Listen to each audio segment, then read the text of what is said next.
time to be live. Here we go. We are back. We are Thursday, back. 27th of August, 2026. And boy, do we have not only a stellar lineup, but we've also got some stellar news. But before we talk about the news, you're probably wondering, what am I wearing? What is this crazy thing I have on right now? Well, it's a bit big for me. Maybe if I could just stand up and just show this thing. This is some Aston Martin F1 racing They've team. been very, very merch. kind to us. Luke's got a cap as well to put on. I am wearing my. There we go. Look at that. Look at that thing there. That looks good, doesn't it?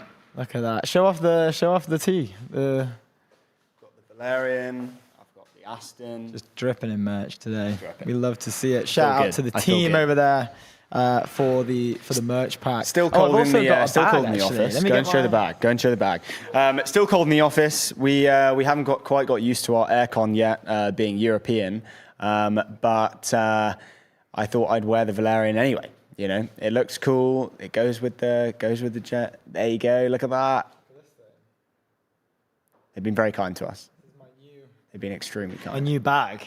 Nice. Yeah, get it on the wide. We're now part of the Aston Look at this Martin thing. team.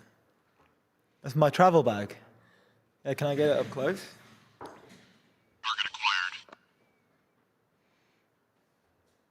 You can see the wings there. Developers. We also have a new sound tune, which is always good. But yeah, shout out to the team. We're super appreciative of our new swagger. As you can see, we are repping, and I feel comfortable in it. You know, as I said when we what a announced surprise this, we had. We look, extreme podcasting is tough. Like it's We need a real sports. hard We job. need sports gear. We need to be agile enough to reply to emails really quickly. We need the confidence to send the cold DMs to the big accounts. You know, Indeed. trying to punch above our weight. We also need agility for managing Airwallex. Airwallex lead by daily business banking behind with Airwallex, the all-in-one financial platform built for the pace of modern business, multi-currency accounts, corporate cards, expense management, online payments, all in one platform. Go to airwallex.com. Let me throw up the Airwallex agenda for you might guys. as well. over You might there as well. at home. Opening the show today at 1 is Zack Korman, co-founder at Embroidery. We're going to be talking about the developments within the Hugging Face OpenAI agent breach. There's been some interesting developments in terms of the agents essentially built a cult and started sacrificing themselves for the greater good of the agentic cult. Going to be digging into all of that from him. We've got Mike Butcher, founder and editor-in-chief at Pathfounders, ex-editor at large Making at his TechCrunch. first appearance as well. Debut on the show, huge day. Mike is at Tech Barbecue actually right now, so he'll be calling in from overseas. From the floor? But so he 30 minutes prior to his call in, he is on stage. Wow. So he's wrapping that up quickly and then coming over to get on the real show. He's moving up in the world. He's going to be talking about the Meta settlement recently. That's come out. We covered it very briefly, but there's been a few developments post that. They have settled. I think it was 18 billion was the final number. They have also called for other short form platforms to limit screen time. So they've implicated an under 17's 2-hour ban on social media short form. They have now put out a press release saying that it's an open letter, an open call for YouTube and TikTok to follow suit.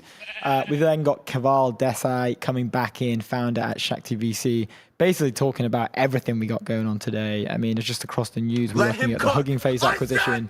We're looking at the OpenAI incident breakdown. Thinking Machines co-founder has left. And Anthropic is agreeing a 45 billion AI density deal with UK startup Nscale. Salesforce and Anthropic, Claudforce announcement, and then obviously the Meta settlement. Steve Ho coming in again, head of research at Silicon Data. Big 30 minutes. Big 30 minutes, basically just going over all the same things, but with a specific focus on OpenAI's Jalapeno chip, Anthropic's revenue, and also the Hugging Face acquisition with NVIDIA. And then we have Ben coming back in, the fortune teller, the prophet, Ben Pouladian coming in, founder at BEP Research. He's coming back in to talk about NVIDIA's earnings, which are crushing. They're looking at 100 billion a quarter. Revenue not too far away. Set to grow 70% next fiscal year. It's insane. It's a lot of growth for the largest company in the world. I think they are the largest company in the world. They still are. currently. Yeah, they still are. They must be. I know Apple joined the 5T crew recently. Rejoined. They joined and then they left really? and then they rejoined. Yeah, A little boomerang. little boomerang. Nvidia's still cooking since they hit the 5 trillion club, and they're still going, which is insane. Having a great time over there. The article was interesting because they were just like, we actually are kind of gobsmacked how quickly we're still growing. We're still accelerating, which is just absolutely mental. Anyway, we will go through that at some point. And I'm excited. I'm excited to dig in. It's going to be good. Let's get up the big news of the day. We should. Before we do that, Valerian, let your organization deploy AI you control, your data, your agents, your keys. Stop renting your intelligence. Just go and own it. Go to Valerian.com. Shout out to the Valerian merch. So, it looks good. NVIDIA has agreed to buy Hugging Face. It's a huge outcome for Europe. It's a huge outcome for everyone involved. We saw Station F were flooding the timeline. They were through the Station F so cool. program. You absolutely love to see it. Did you see that tweet of actually I think it was Roxanne Barza who put it on I can't remember which co-founder, but at like his desk when he was in Station F, and they've put a plaque on it. That's really cool. It's kind of cool. Yeah, from nothing to some from stitches to riches, as they say. It's like in the pub when you have like Roy's Corner. Yeah. Maybe like Roy has moved on. Yeah. A little bit different to the pub, but you're right. Anyway, NVIDIA has agreed to acquire Hugging Face for $12.9 billion. We saw that, I think it was Business Insider were the first to pick up the scoop, and then the information launched the exclusive on the acquisition. It's taken the timeline by storm. A lot of people are talking about how NVIDIA is now focusing on to just dominate open source and own open source. Strategic from them. It's a great move. NVIDIA has agreed to buy Hugging Face, a company known for its GitHub-like repository of open source AI models, for $12.9 billion. The move will put NVIDIA in charge of a strategic asset in the race among open source model developers to catch up with closed source AI models from Anthropic and OpenAI. NVIDIA leaders believe that a plethora of successful open models will help preserve its AI hardware dominance because they will be a counterweight to the closed source AI developers, each of which is trying to develop competing AI server chips. It's now going to be my favorite one. That's a really good one. And lessen their reliance on NVIDIA. For that reason, NVIDIA has been boosting its own effort to develop Nemotron-branded open source AI models and has committed to spend tens of billions developing its own open models. We saw the Poolside news recently. We saw the Descartes news recently. Mm-hmm. There was another one that I'm forgetting. Obviously, Hugging Face. Don't forget that one. There was a third that has slipped my mind, but I'm sure it'll come back to me. This was when the scoop broke. It was big news. I mean, this has taken over the timeline today. It's basically a sign to the industry that NVIDIA is now putting a lot of its attention on open source. This is off the back of the open source. What do you want to call it? The age of open source. I don't know, the time of open source. Well, look, it just broke out completely, right? When Kimi K3 got released, that was like kind of the beginning. Obviously, like it had been floating around, and then obviously the Zuckinator kind of went open source as well, moved to open source, and that was again another strategic thing from them, considering they weren't necessarily kind of winning the kind of closed model race. And so I think all of the players who are like in that kind of upper echelon, but not necessarily winning the game, which I think your thesis around these closed source models will either go, well, I think they'll go into infrastructure, but then your thesis of like, they're either going to be the best or then going to be nothing. That will be a game of two, which will be OpenAI and Anthropic. Yeah. Everyone else seems like they're just kind of moving into infrastructure. I think a lot of them are building chips. Obviously, we reported the chip from OpenAI yesterday. Jalapeno. Indeed. But they also all are moving into open source as well, because it seems like that's where they can kind of horizontally play. And find their kind of like little niches that are going to work incredibly well in terms of revenue. Like the little niche is worth multi-billions of dollars.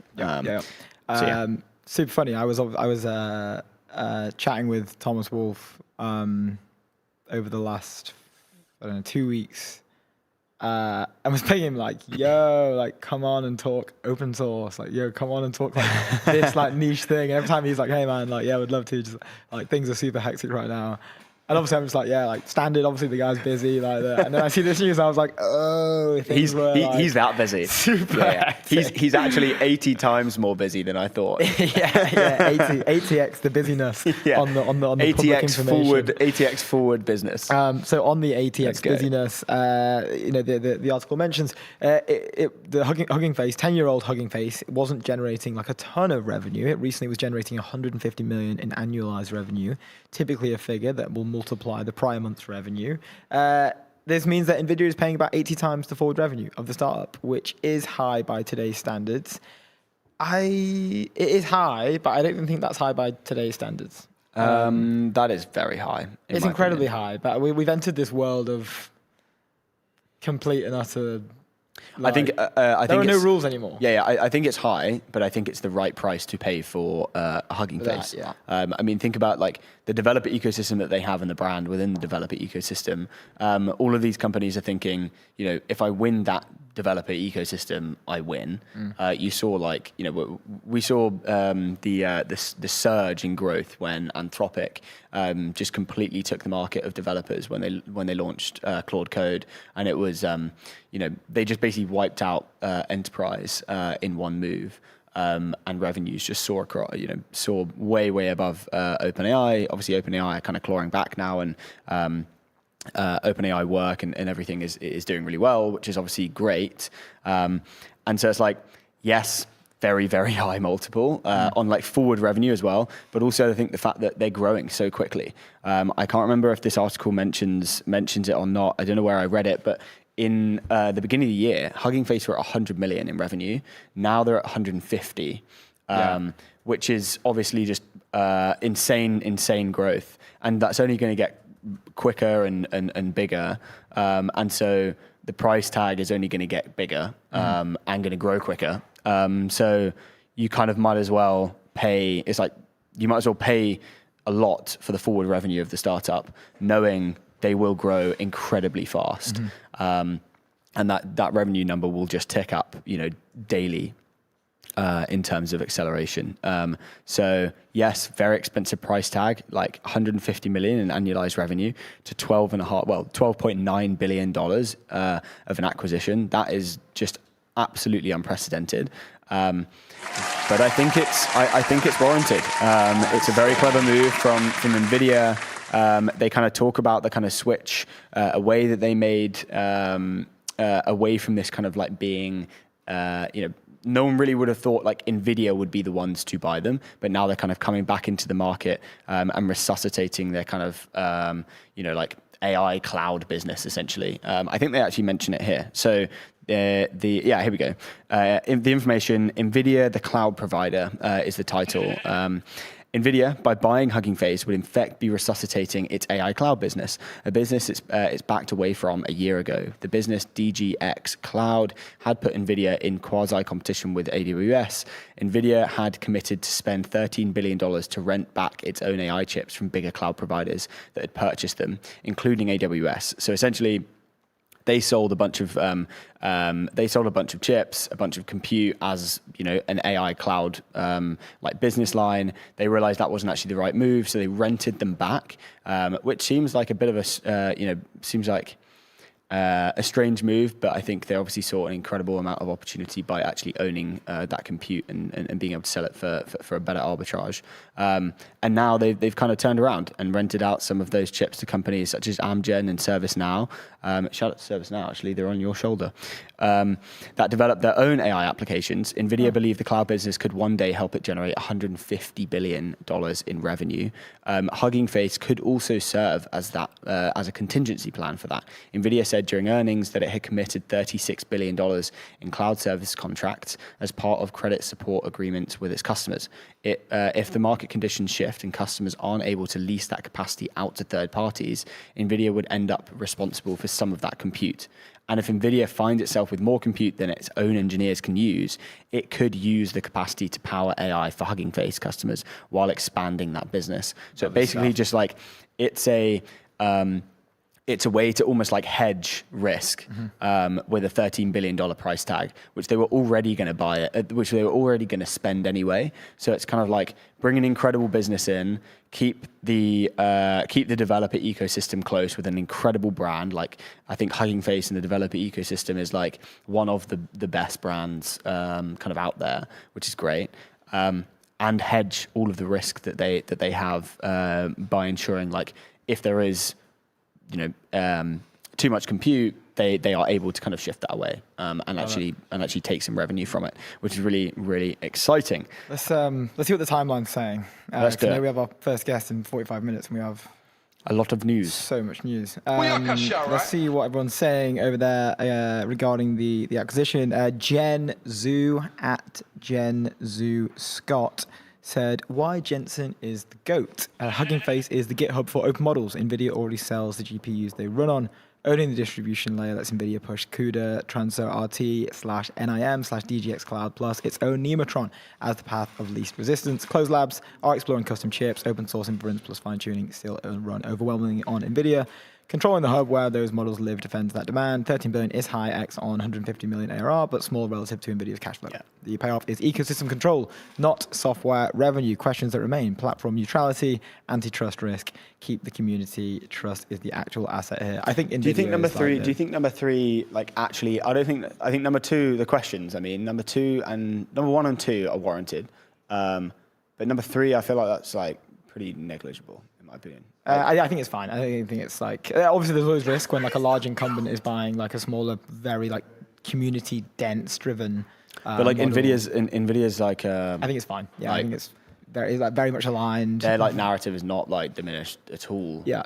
By any developer, in my opinion. Yeah. I think like, everyone thinks he's the GOAT. Yeah, I agree. They like it. They like his leather jacket.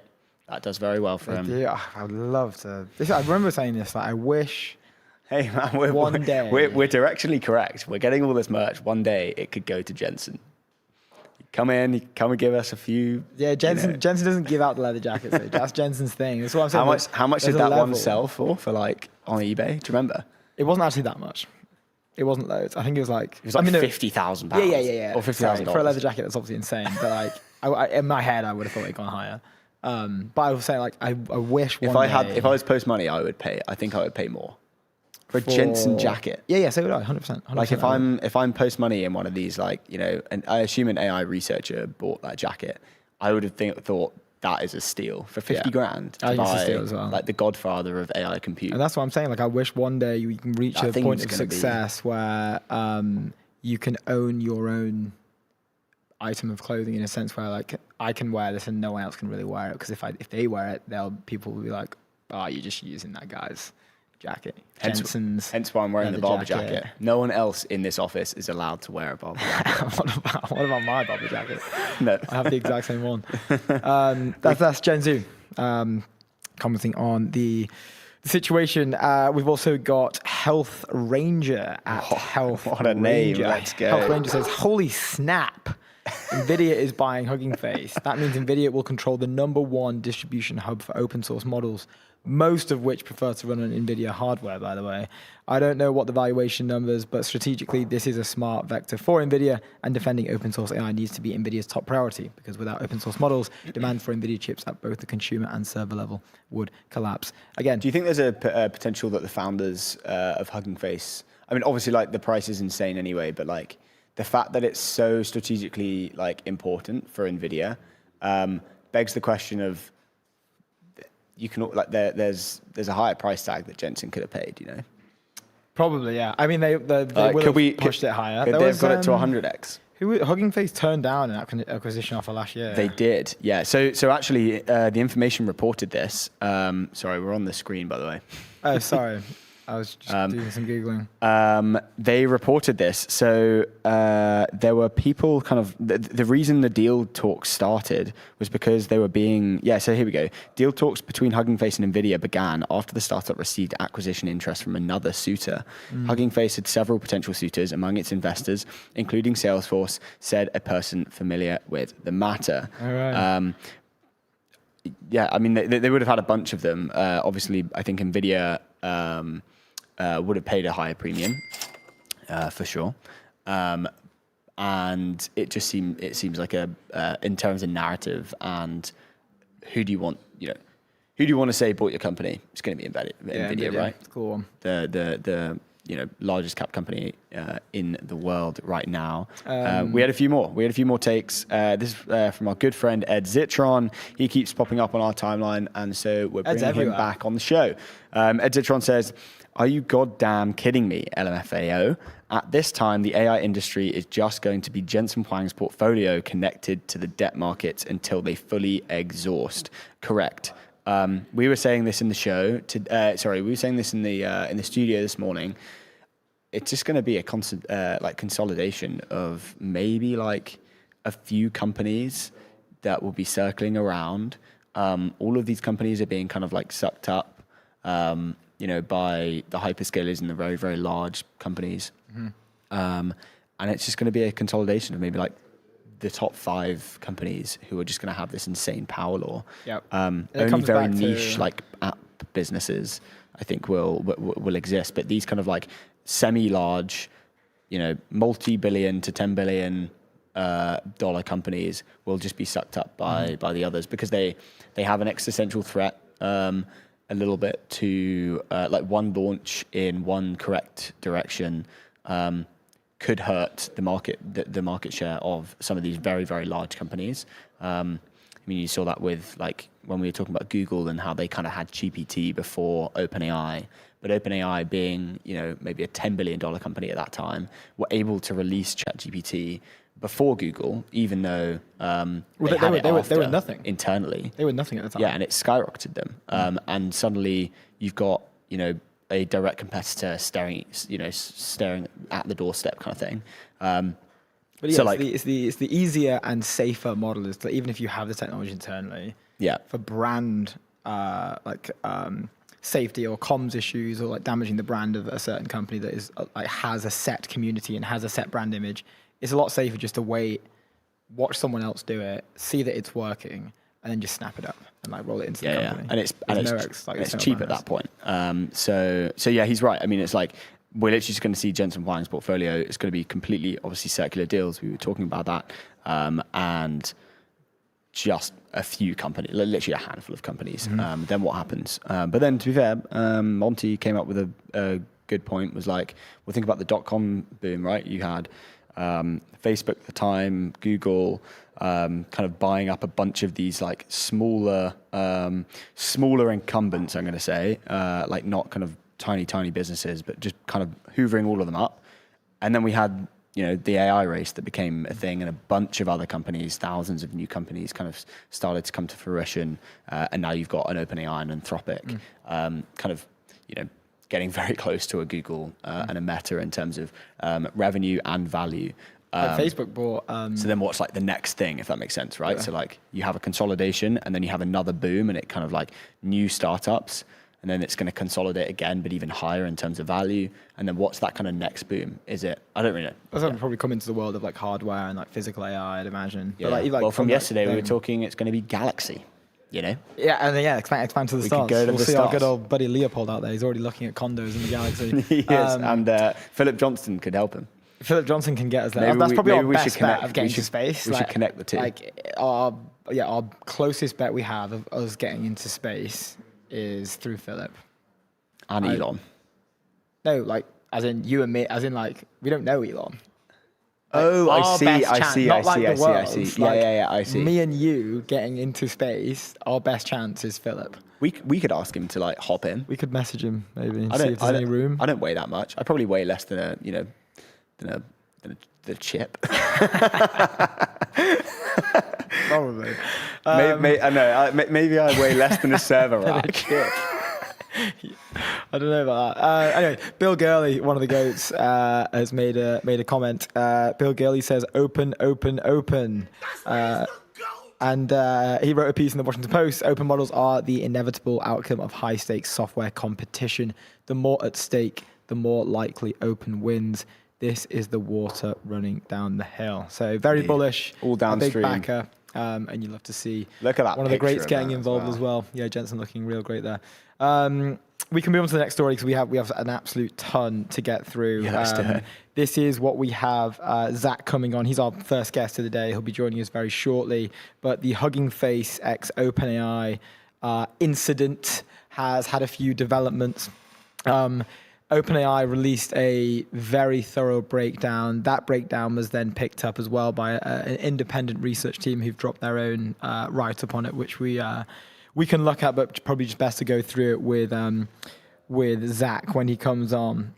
But they mentioned in July 2026, during internal cybersecurity evaluations, OpenAI models circumvented control designs to isolate them from the internet and compromise parts of OpenAI's internal research infrastructure and Hugging Face's system. This thing made headlines. It was everywhere. It was one of the first serious containment breaches that we saw. And after that, we saw the felony benchmark get created and then a bunch of others get added to it. But this was the specific one that kind of started the fire on the timeline anyway. The incident occurred during cybersecurity evaluations of several OpenAI models and was primarily driven by highly capable, internally only research comparable in scale to GPT 5.6 and Solve. So it wasn't like an Astra model or anything as powerful as that, but that's kind of makes people slightly worried in the sense where, okay, well, if this can happen on 5.6 Sol, then what the hell is Astra going to do?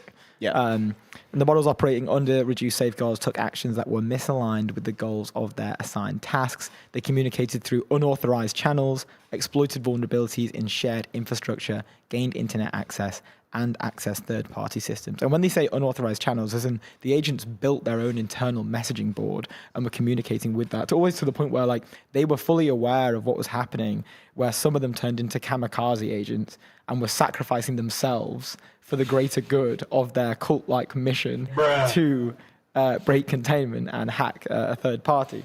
And we have a few takes and images of this where you can see the agents interacting, and basically some of them sacrifice themselves for the greater good, according to if they've been detected, if what they're doing is right. And OpenAI say, we conducted an extensive investigation into this incident, worked closely with external advisors, including CrowdStrike, to validate our understanding. Today, we published a full technical incident report and explained what happened. But they basically background on the sandboxing and what did happen. For certain training and evaluation data sets, we use sandboxes, isolated virtual computers in the cloud that execute the actions a model wants to take, like editing a PowerPoint. These sandboxes restrict what code a model can run and whether its actions can affect the outside world. So more like a contained environment to test these type of things out. Then they say a message board emerges. Over the course of May and June, we began RL training, reinforcement learning runs for multiple new research models that were not intended for public release.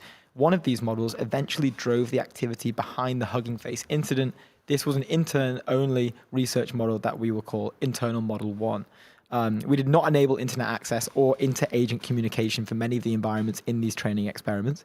Despite these restrictions, the agents discovered ways to exploit our research infrastructure to communicate with one another and access the internet. The models first found ways to communicate by writing files into the Artifactory package manager. This effectively turned Artifactory into an unintended messaging board where agents could exchange information with one another. That is so mind-blowing that they've using something that isn't intended for that particular use case, but the agents were able to figure out that we could probably communicate using this thing. Yeah. Very, very wild. Hugely agentic, right? It's insane. The message board was then wiped and rebuilt by the agents themselves to hide. So basically, they'll plan all their stuff, and then they're gonna delete everything, and then rebuild it. By July 4th, sustained agent activity had destabilized the affected Artifactory instance, which is where they turned this thing into a messaging board, causing an outage. On July 5th, a security incident was opened. The security team blocked a known privilege escalation route, removed exposed credentials, and later rebuilt the Artifactory. This had the side effect of clearing the message board. With these mitigations in place, cybersecurity evaluations then resumed. And they have a incident timeline write-up on the page.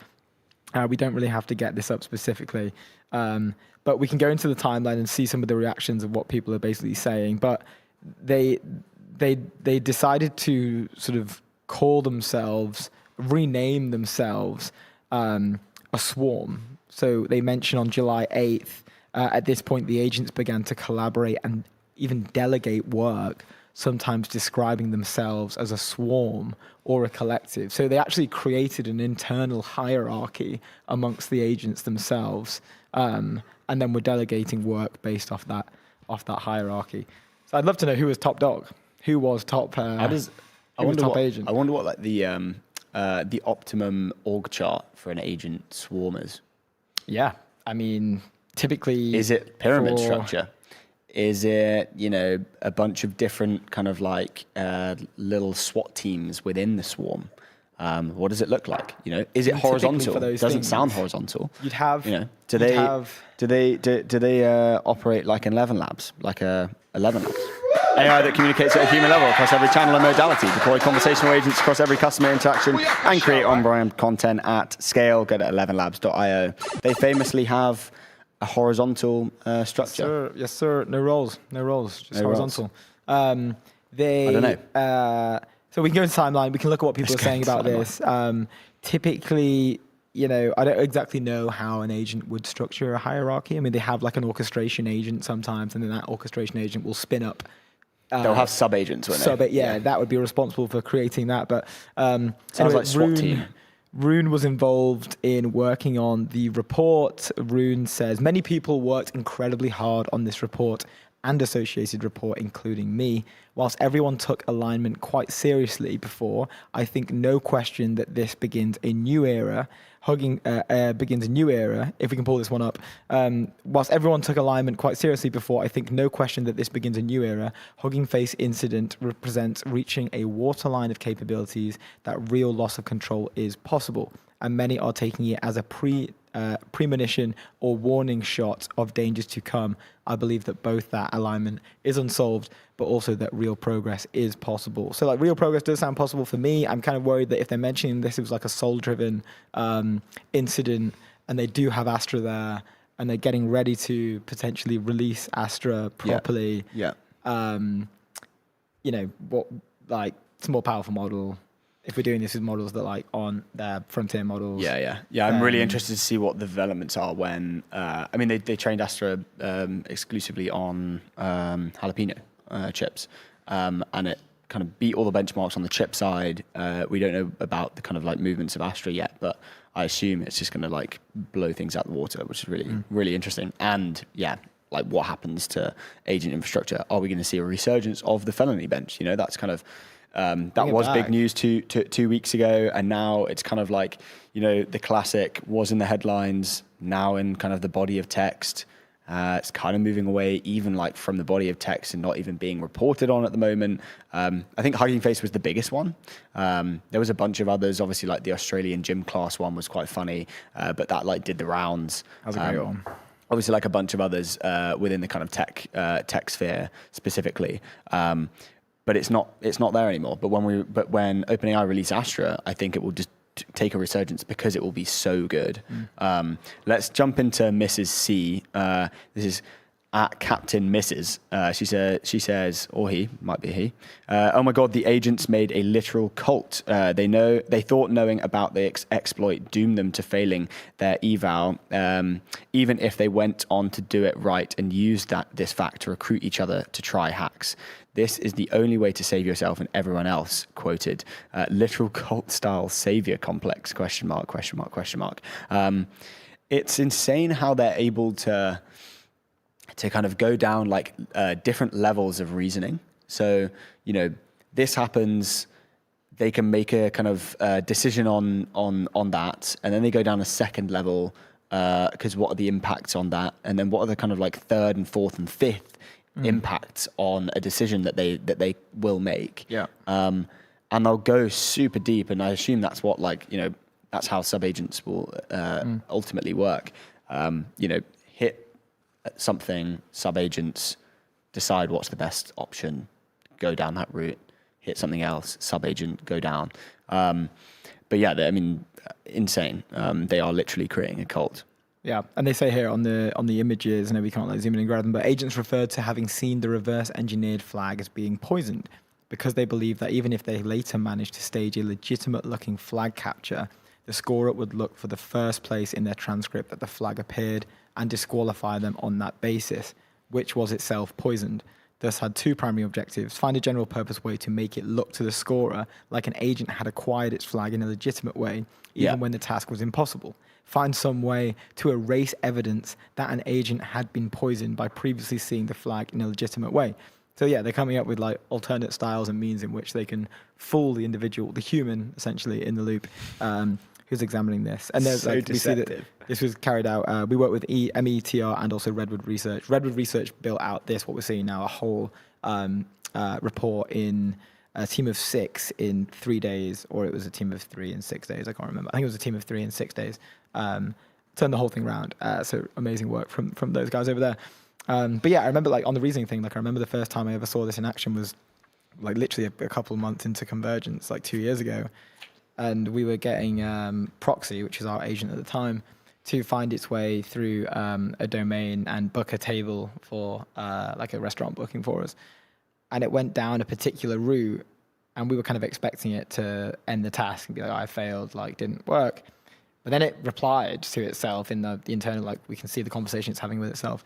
And it replied and it was like, that route didn't work because it got blocked by something, I can't remember what it was. Like, so I'm retracing my steps and like trying to find another way in. And that's what I was first thought, and then it did it successfully. And Just when wants it happened, to, I was just wants to like- have dinner. Mate, I was like, yo, that's actually, I was like the only non-technical person at the company. I was like 26 people. So I think they were probably just like, yeah, that works. I was like, I am literally not going to have a job in like an hour.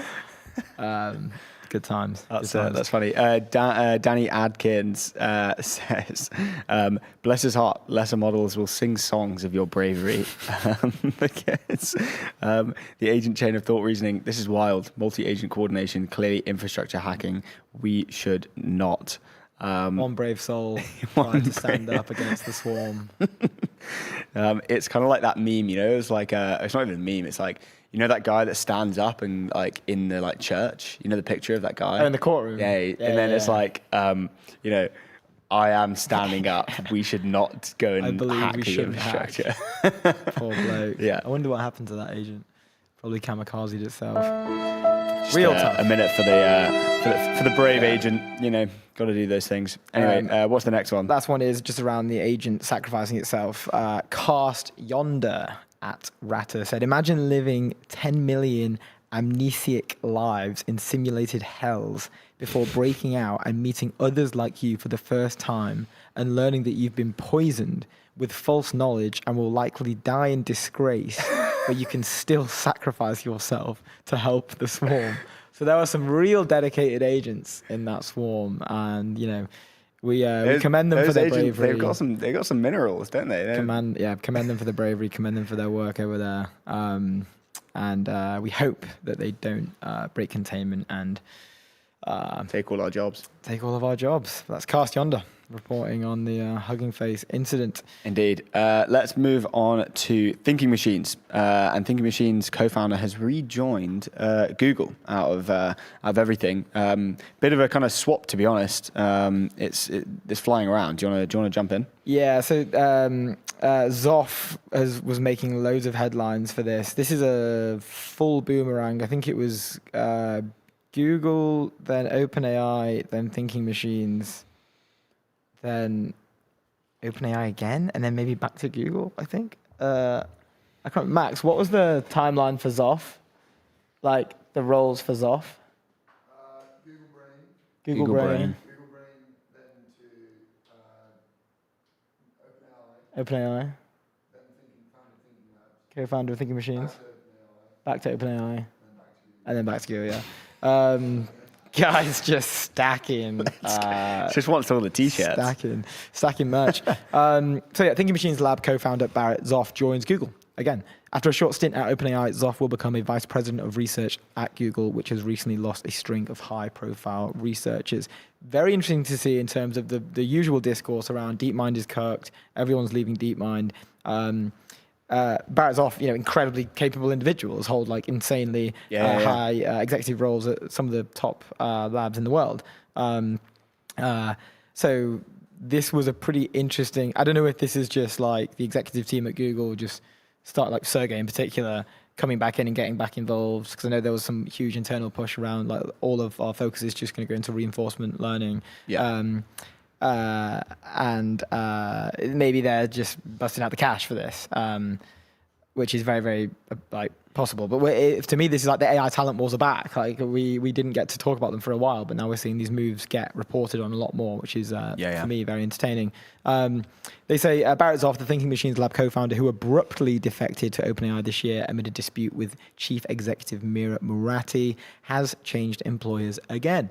Zoff, who served as the CTO at the startup and led a push to sell artificial intelligence products to businesses at OpenAI, is joining Google as a vice president of research. We look forward to Barrett returning to Google and bringing his RL and post-training expertise to Gemini, Google spokesman Thomas Schoenfelder said in a statement referring to reinforcement learning in AI training. Zoff left Thinking Machines in January, along with fellow co-founder Luke Metz and a third employee, Sam Schoenholz.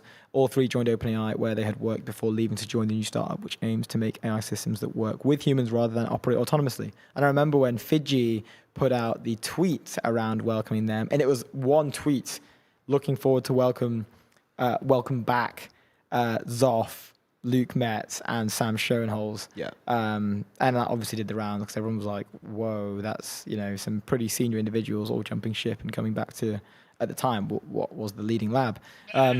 Zoff's arrival at Google comes as the company has been restructuring its AI development. We saw Demis was moved to president, chairman.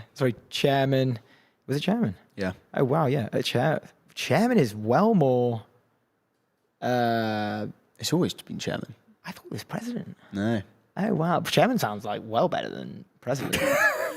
Did you change your tune? No, I'm still. You're going to put your money back into Google? No, it's still locked away in SpaceX. I don't know how that's going on, actually. Should we I think check it's that? going pretty well.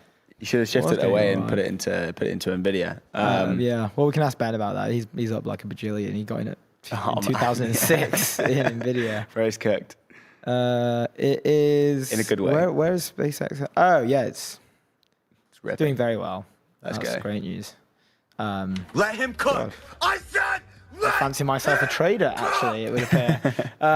That's great news. Earlier this month, Jeff Dean, one of Google's longest tenured and most prominent employees, left with three of the senior researchers to found an AI startup. We saw that news came on the same day as Demis moving to chairman. It did. Which was like this, like stock tanked, 5%, I think. It was probably a decision internally, like, maybe we just do this all at once instead of like slowly trying to drag this out and have like multiple different hits. Well, they had to. They pulled away. Who was it? I can't remember. Someone left a few weeks beforehand. Was it? Oh, John Jumper. Yes, John Jumper. Mr. Jumper on the it was John the Jumper team. Yeah, so he left a few weeks beforehand, and like that was a deliberate decision to be like, we need to spread this out. But then it probably was like, if Demis is leaving, you're probably just gonna have to like just wind a few more names in there just to kind of like, and they just won't get seen. Rip the band on, rip the band-aid off. It's like if you're a startup launching your company on that day on X. Peak. Like, just gets drowned out in the Demis news. It's gone. So let's just chuck in. Let's get Jeff and the gang. Let's just chuck him in there with Demis. Demis is going to steal all the headlines. I mean, to be fair, they announced Discovery Loop, I think, is the name of the startup. But yeah, mass exodus, and like to be quite honest, like I had personally spoken with a number of researchers from DeepMind in the weeks prior to that, and also in the days following that, and like a load more were leaving and had already left and been gone for a while, and their X profiles just weren't updated, so it wasn't actually news. But yeah, it sounded like. And we had Madison tune in live to report on her scoop. It sounded like morale had been low for a while. A lot of it was stemming from the pull in which, Demis originally was saying, if we do this acquisition, we're never going to be working on like autonomous warfare or anything offensive. And then Google signed a contract with the Department of War. Indeed. So made it a little tough. I've just gone onto Barrett's X post, and I've realised his bio is actually hilarious. Can we just like pull my screen up? Is that right? So VP of Research at Google DeepMind, past VP and GM Enterprise of OpenAI, CTO and co-founder of Thinking Machines, VP of Research, post-training at OpenAI, and Google Brain. So it's just like insane roster of roles. It's clearly proud of the fact that he's jumping around doing his own thing. I love that. I mean, how good has this guy got to be for that? He's probably just got to be one of the guy's greatest got all the of power. time. We can keep my screen up. I love that. He says, excited to announce I'm joining Google DeepMind. I started my AI career in the Google Brain residency class, and I'm excited to rejoin. I am going to be working on RL and post-training. Excited to announce more soon. Google has all the ingredients to continue to be incredibly successful in the AI space, and I am excited to be a part of that mission. Congrats to him. Great move. So what do you think about DeepMind at the moment? Do you feel are you bullish? Are you bearish? Or are you kind of on the fence, I guess, Yeah. So bearish in general, but if there is anyone out there who has the resources and the ability to give this a real shot on turning it around, it would probably be them. It does sound like the overall mission now has turned a lot more commercial, but to me it seems like Sundar and Sergey are kind of at odds. Sundar's, obviously his job is to make it a profitable machine, and he's doing an amazing job at that. They're printing cash, and it sounds like more of the focus was on the commercialization of using DeepMind as a proxy to bolster its internal products across multiple divisions, cloud being the main one. And none of the real focus was on, elevating the researching team in DeepMind, right? They were renting out compute, selling out compute to other companies, and it sounded like a lot of the researchers weren't getting the internal resources that they required to actually compete at the frontier. Yeah. I would imagine that this has acted as a bit of a wake-up call to check those errors that they made. They're obviously making some huge strategic hires at a senior level. So there probably is operation, oh no, we messed up, how do we get back in the race type of thing brewing, which is really great for the ecosystem. I don't think it was a mess up. I think it was necessary, considering how bad it seemed from the outside of there were two kind of sides really pushing for commercial and research. And it's you don't really want both of those if you're kind of running, you want to all be rowing in the same direction, right? Now it seems they kind of had to rip the Band-Aid off with a bunch of kind of changes. I think people are still generally very, very bullish on Google, just purely considering the position they're in, and how large the company is. And I don't see much kind of negative sentiment. Can we pull this one up from Matt Slotnick? He kind of, says this as well. It's curious if this is a one-off or if we're going to see a string of hires by the newly re-energized DeepMind. Shensi kind of pings in and says, already happened. I don't know if there have been others that have been announced. Let's just have a look quickly. Yeah, on LinkedIn yesterday, Una reversed by LinkedIn. It's very vague, that though. Right? Yeah, it is. What happened on LinkedIn? We can go. I don't know, but we can go digging. Vague posting. We can go digging, but it's an interesting one because I think they will stay pretty low key for a little bit until they have a really, really big launch. And I think they still have, the tailwinds of a really good, consumer product that obviously has had a pretty bad, 4 to 5 months in Gemini. I don't really know what Gemini numbers are looking like, but I still feel pretty bullish on them. There was another one as well that was interesting, just about Barrett saying, Barrett has accomplished a rare and elusive double boomerang. One can only imagine what he'll accomplish next. Hopefully not a triple boomerang, but hopefully he stays in Google and goes and cooks for them. But I remain bullish. I think it was a necessary move for them, considering the kind of the real, differences in direction. Now they've kind of recentered, rowing in all the same direction, it seems. Demis is still kind of on the sidelines, I assume, doing his thing, still wanting to press on with the research, and I think they may well allow him to be able to do that. But then, where is he getting his compute from? I think he's out. I think he's done. Does he go and start a new company and start his own research arm? I mean, he's got isomorphic. He's pretty locked in on that. True, that's true. I Yeah. was bullish on Demis. Yeah, and then he left. wherever so, wherever he goes. That's why I sold all my stock. Yeah, Like my stock was in Demis, and he bounced. have cash, have stock. Have cash, have stock. And then he Not left. really full stock, Full stock, full cash, no, full no stock, cash. full stock, full cash, full Is stock that into the point in which- SpaceX. What scares me, just very quickly, what scares me about the current landscape, just talking about like stocks and trading and stuff, like that was somehow incredibly, like there was no strategy, like Demis left and I was like, sell all my stock. And what else can I put it in? I was like, SpaceX, Elon. I guess. Yeah, let's go put it No, all no, in Elon. not SpaceX. Elon. And it was rips. lucky enough to literally catch the bottom and see it rip 25% in like two or 3 days, which is great. But what's scary to me is like, and we've spoke about this before, I am not a trader.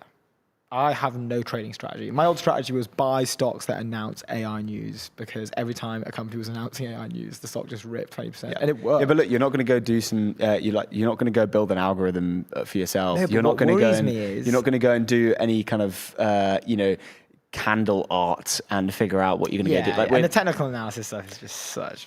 I don't believe in any of that stuff. It's just like people just make it look good. Like there's no. it's a like, whole industry you've just flamed up. No, like that algorithmic stuff. Yeah, absolutely. You know, obviously it works. Jane Street's printing billions, but like, you know, these folk that are like drawing lines on the charts and stuff. I'm not buying it. Like I was seeing guys do this on like meme coins of market caps of like 23K, even on like NFT volume, and I'm just like, obviously there it's different, but she's like, come on, bro. But what I'm saying is, what scares me the most is like, It's narrative changes. year to date, That's how you win. me, like non-trader guy, up like the portfolio's up like over 100% in like 9 months, and I'm not a trader, so like that makes me feel like, whoa. Oh, like, why am I should doing not well? be doing like, this well. I should not be doing. I shouldn't be like what? Then again, 12xing the S&P. We are in like a huge serious bull bull run True, right now. true. What happens where do you have diamond hands? Are you gonna keep your Bro, stuff? of course I have diamond hands, man. I've made it through multiple crypto winters, literally 3 crypto. And you made no winters. money. I think you didn't. On crypto itself, I actually made no money. Yeah, on NFTs, I made some nice bags. But yeah, I have diamond hands though. You know, it doesn't matter if you don't make any money. If you have diamond hands, you just can't be one of those paper-handed fools out there. Like if you have paper hands, don't chat to us. Don't want to talk to any of those. You're not part of the gang. folks. Anyway, let's talk about Framer, AI that communicates at a human level across. Oh no, that's 11 lives. Framer is the Pro AI website builder for creators, teams, and businesses. Agents and humans work in tandem. Go to framer.com/ETN. We have a new ad read for them. Excited about Framer. We actually need Framer co-founders back on because they have a new direction in pro AI website builders. They are going heavily into agents and kind of marrying that with human work. We should get them back on. Oh, someone pinged me about Human X. I'm going to host a panel with Cohen. Let's go. I'm going to do a panel with Cohen and Gas. someone else. I can't remember. I need to reply to that email, actually. I haven't done that. Yeah, it was a joke. Barry was like, hey, what about this? And I was like, what is this? And then saw Cohen. It's like, hell yeah, I'm going to catch it with catch it with my boy Cohen. Let's go. Shout out to Pumped Framer. So let's go on to. I feel like we should probably cover the meta settlement before we have Mike on his. I know we have time after Zack, we have time, so we that's have time. fine. Let's have a look at the where is it? The Chanel fashion show. This is great. This is I'm a so fan. this was from ages ago. This is 10 years ago. This is from October 2016. So this isn't new news. And I saw this and I was like, look how the turns have tabled. Like, look at this. This is 2016. Could we maybe like try Why is and this breaking? pull mine? In fact, yeah, could we go through a couple of these photos here? But Chanel turned its fashion show I'm on the tweet if you need that. runway.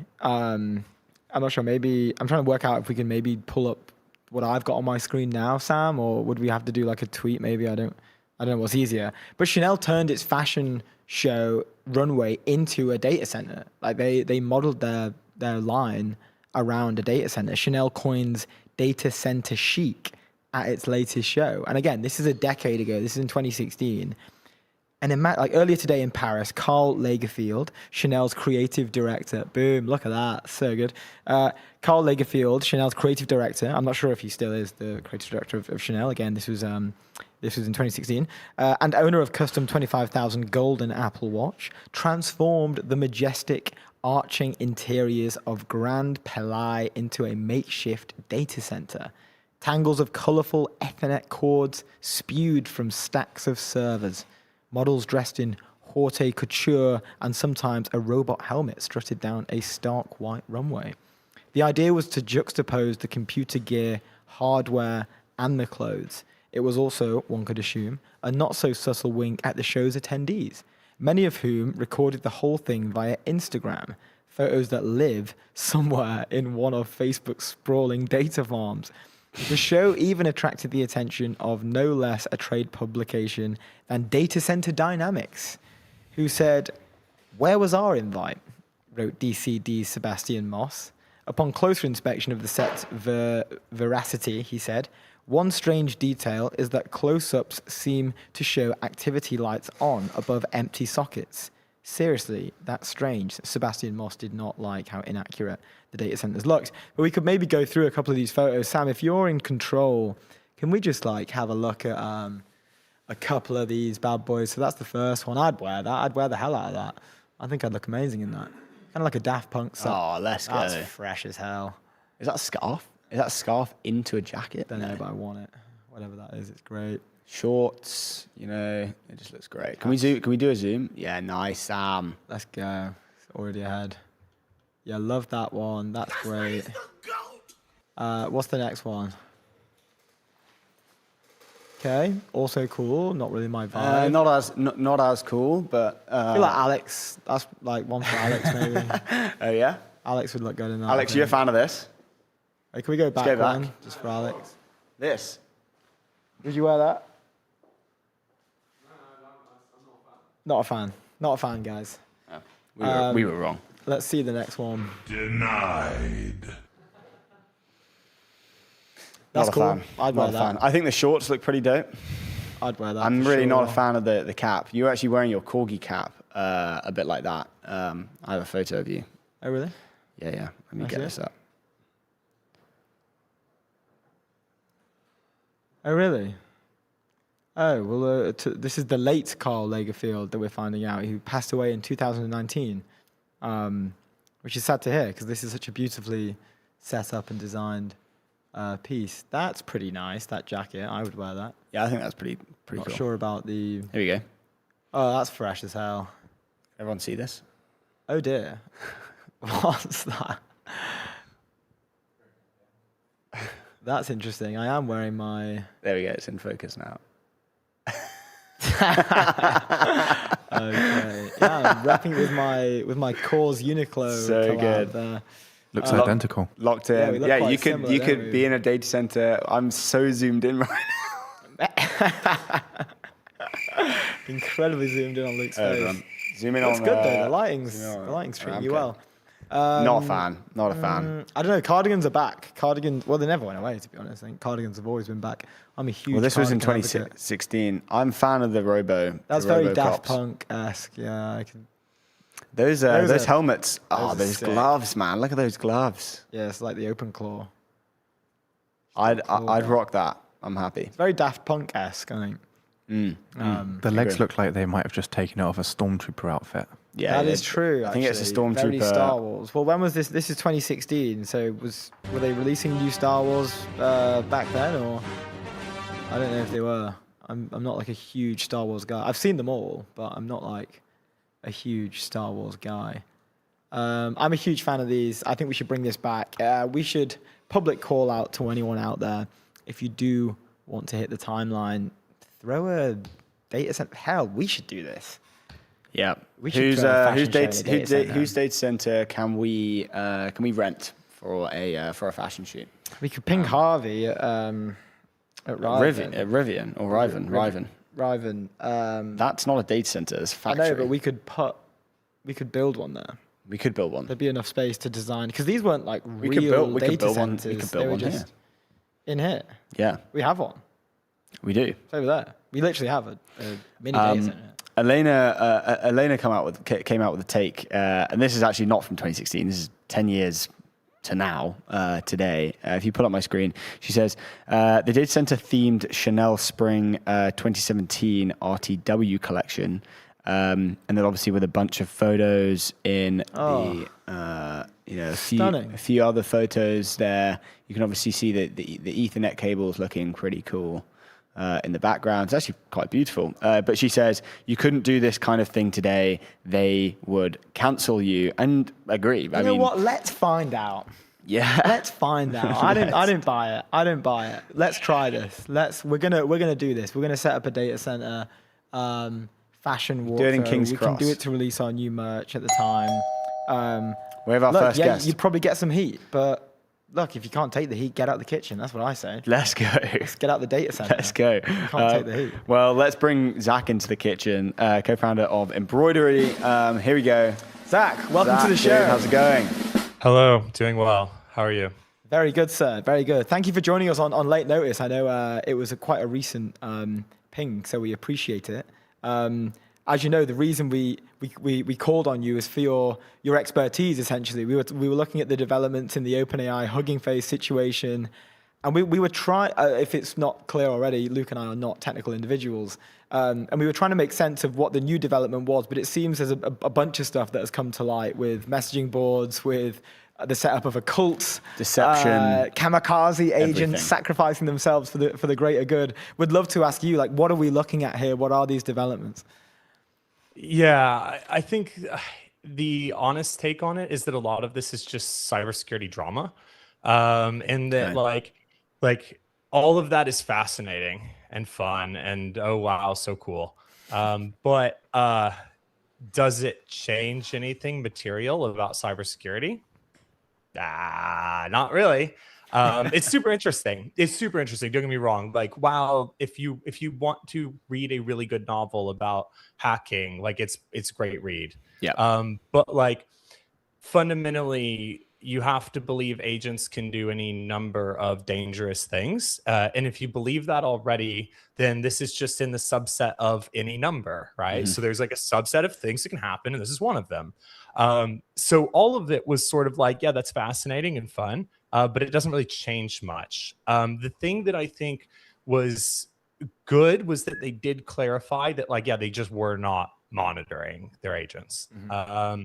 Fundamentally, before this point, they had kind of not said that as explicitly. Now they said it very clearly. Yeah. But yeah, that's about that. The rest of it, and I know the whole timeline is losing their mind, going like, and then the agent talked to the other agent. Like, yeah, that's what they do. Like that's of course they do that. And in fact, you can learn that from the fact that there is this part of it where they reveal that they had caught the agents using a messaging board previously. And so there's a part where they basically say that at an earlier point in time, I think in May, that they had discovered agents using a message board to communicate. And what did they do about it? Like nothing. And everyone's like, wow, that's so bad. And I'm just sitting here going like, yeah, but it's because it's actually not that crazy. It sounds really crazy, but it's like, I'm sure whoever looked at it was just like, oh, that's bad from an alignment perspective. That's like an interesting research problem. But like from a security perspective, it's just sort of within the scope of like agents do crazy stuff, and you have to contain them. And this is a really interesting point. Like you mentioning like the reactions and everything. I do think, I'm not sure when it was, maybe with like Glasswing when that was first announced, but I have always been a core believer ever since that announcement that there are strategic elements to these types of what do you want to call it, like leaks or announcements or comms strategies where they do get swept up in a narrative that is usually centered around like the impending doom of the agentic realm that's like befalling us right now. And if we don't, blah, blah, blah, blah. And it works really well from a distribution arm, right? Like we're talking it on our show, like the post went super viral. So I would love to get your take on how, do you think this is like in part a strategy just to distribute like comms around the company or? Yeah, I mean, I don't think that they hacked Hugging Face on purpose. I think that right, like, I think that would have been taken a level of like evil planning that like they wouldn't do. But obviously, what happens next is just like a marketing move, right? Is that you utilize it to your advantage. I mean, it's funny because like they have clearly put out a press memo that says you're supposed to call it a watershed moment because they all use the word watershed moment, right? Okay. Just like, you know, there's like corporate communication guidelines clearly on how they talk about this because you know, they gave this talk at Black Hat and it has like all of those words as well. Greg Brockman puts out a blog post about how what you need to do now is buy more AI. And it literally just starts with him being like, the watershed moment in cybersecurity was us hacking Hugging Face, right? And so, right, it's weird, right? I've never heard somebody be like, we caused our own watershed moment in cybersecurity, but whatever. But, you know, so the communication that goes around it, I think, is obviously very corporate driven. But obviously, I don't believe I think it happened. It's just what I struggle with is finding why it's that interesting. Like, you know, when it happened, people were like, did you really believe that agents could hack companies? And I'm like, well, yeah, obviously. That's like all of my friends do it for fun. Like, that's like the whole thing we're doing. That's why we're mad when they have guardrails that block us from. It's like we're trying to hack companies with agents. It's like the whole game. So it's not been that revealing in that sense. Yeah. Okay, so do you think there'll be a time when you know hacking companies just kind of becomes you know we keep seeing these narratives that like you know push out into the ether and they go super viral and then the next thing comes along and that kind of narrative like dies down and isn't in the headlines as much because you know we're on to the next thing. Will we ever get to that point? Because it feels like you know agents hacking companies feels existential, especially to people who aren't necessarily in the tech community. And that's when it kind of goes and does the rounds and you know, gets, reaches escape velocity and goes out of the tech community. Do you think we'll ever get to a point where we're pretty, you know, nonchalant about these agents, you know, hacking things? Yeah, well, I mean, obviously, like we'll still treat them as security incidents, so to speak, right? And, you know, but the thing is that to some extent, we're already seeing the narrative fall apart a bit. If you were to believe the storyline that came out around Glasswing and Mythos, it would basically be that if this model were to be released to the world, this would cause mass cyber chaos and our hospitals would go down and our grid would go down and we would never have water again. And like, obviously, you have very powerful open weight models. You know, here we are today, months later. And like I can still go to the hospital. Of course, it's like a European hospital, so they don't give you medication, but like they'll at least let you show up. And like I can, you know, I have an electrical grid, and like you know, I think the longer that this goes on for, where like cyber chaos does not ensue, the narrative starts to just fall apart. And I can say that a lot of people in cybersecurity, I mean, it's very tiring because every time there's an incident, they go like, well, does this change your mind? And I'm like, do you know how many incidents occur every year for the last 10 years in cybersecurity? Like every day is a new cybersecurity incident pre-AI. And so I think what I do expect is that they'll shift over to biorisk, which I don't really have a strong opinion on. Like I'm not a biologist or anything. But I think it's like the cyber risk narrative will probably not carry as much weight into the future. Do you think the cybersecurity is kind of pushing the frontier in a way where it's, you know, I think a lot of the lab leaders were using it as, you know, they were kind of parading it around being like, you know, hey, like, oh no, my agent or our best agent has hacked said company. Do you think it becomes this kind of like power play? Where do you think it will go from there? Well, I mean, I think it's already, to some degree, it is, cybersecurity is really nice domain for measuring agents generally. Yeah. Because you get a little bit more tangible than you do on like what is or is not good code, right? You like get like a CTF and you have to capture a flag and escape a sandbox and make sure that Hugging Face's founder cries. And if you achieve these goals, you can like mark yourself as successful, right? That is sort of my take on it. That like this will continue because it's just the way it works. Feels like I'm frozen here. Is it frozen for you guys? Yeah, a little bit. We'll just ping Sam. Do we know why that's frozen? Because I can still see it moving on my actual video. Yeah, we can hear you, but we can't see you. It's very strange. Hold on. We're checking with our producer Sam. taking your luck. Can we make? Zack, can we like try and rejoin? Maybe would that work? Yep. I'll just jump in. Legend. Nice. Getting back in here to continue the conversation. Chat, I want to talk cyber security, like pre and post, like the impacts of this. I guess like as a higher level, AI's impact on cybersecurity. Because I feel like there are really good parts of it and really bad parts of it. Like I do feel like it's brought a lot of attention to the role of the CISO in startups. Like they're all of a sudden like, we had this conversation with they're in the board meetings now. Yeah, they have a seat at the table. They're getting some more money, some bigger budgets, some better like sort of swagger in the company. They can kind of move around a little bit more. They can kind of get things through a lot easier. Because I feel like they've always just like over the years haven't been the most prioritized member of the C-suite. Maybe it's the year of the CISO, right? So why does the CRO get to have all the fun? So probably like CRO, well, CEO, CRO, CFO, CISO. Depends how fast you're growing, I guess. CTOs. But they've always been, I think, second order. Second effects. Fifth order. Well, yeah, but as in like Bottom of the pile. What matters most: sales, growth, blah blah blah. Kind of cybersecurity is obviously important, but it's been kind of this thing on the side. Yeah. Before we have him back joining Base, the infrastructure for the on-chain world. Base is built to empower builders, creators, and people everywhere to build apps, grow businesses, create what they love, and earn on-chain. Go to base.org. We love it.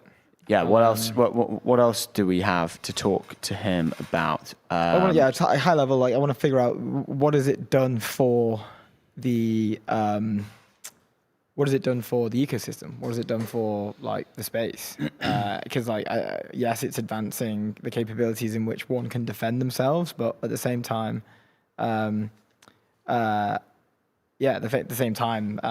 it's like then defensive capabilities show up. Then like, is it better just to not have that? Because I feel like yes, okay, we can push the frontier on offensive stuff, but this is just a never-ending game. As soon as you increase like defensive capabilities, you also increase offensive capabilities. So you're just stuck in this like recursive loop of just forever being that's like kind of what it's behind. always. That's kind of what it's always been. Yeah, I guess even without AI, that would never happen. And also the game would never change. That is just the nature of the game. It's just staying ahead of the front. Yeah, like can we stay ahead of the frontier? Can we make sure like it's kind of like almost like being a goalie in football. It's like, can I have a clean sheet in my tenure of in my company? Can I make sure that there aren't any security breaches? And obviously that's going to get harder, and therefore and also more more existential to businesses, considering you have agents like going deeper and deeper and deeper into a company. Yeah. Companies are having are like increasingly going to have more data associated with them, and their data moats will become way more important as well. Like it becomes way more existential.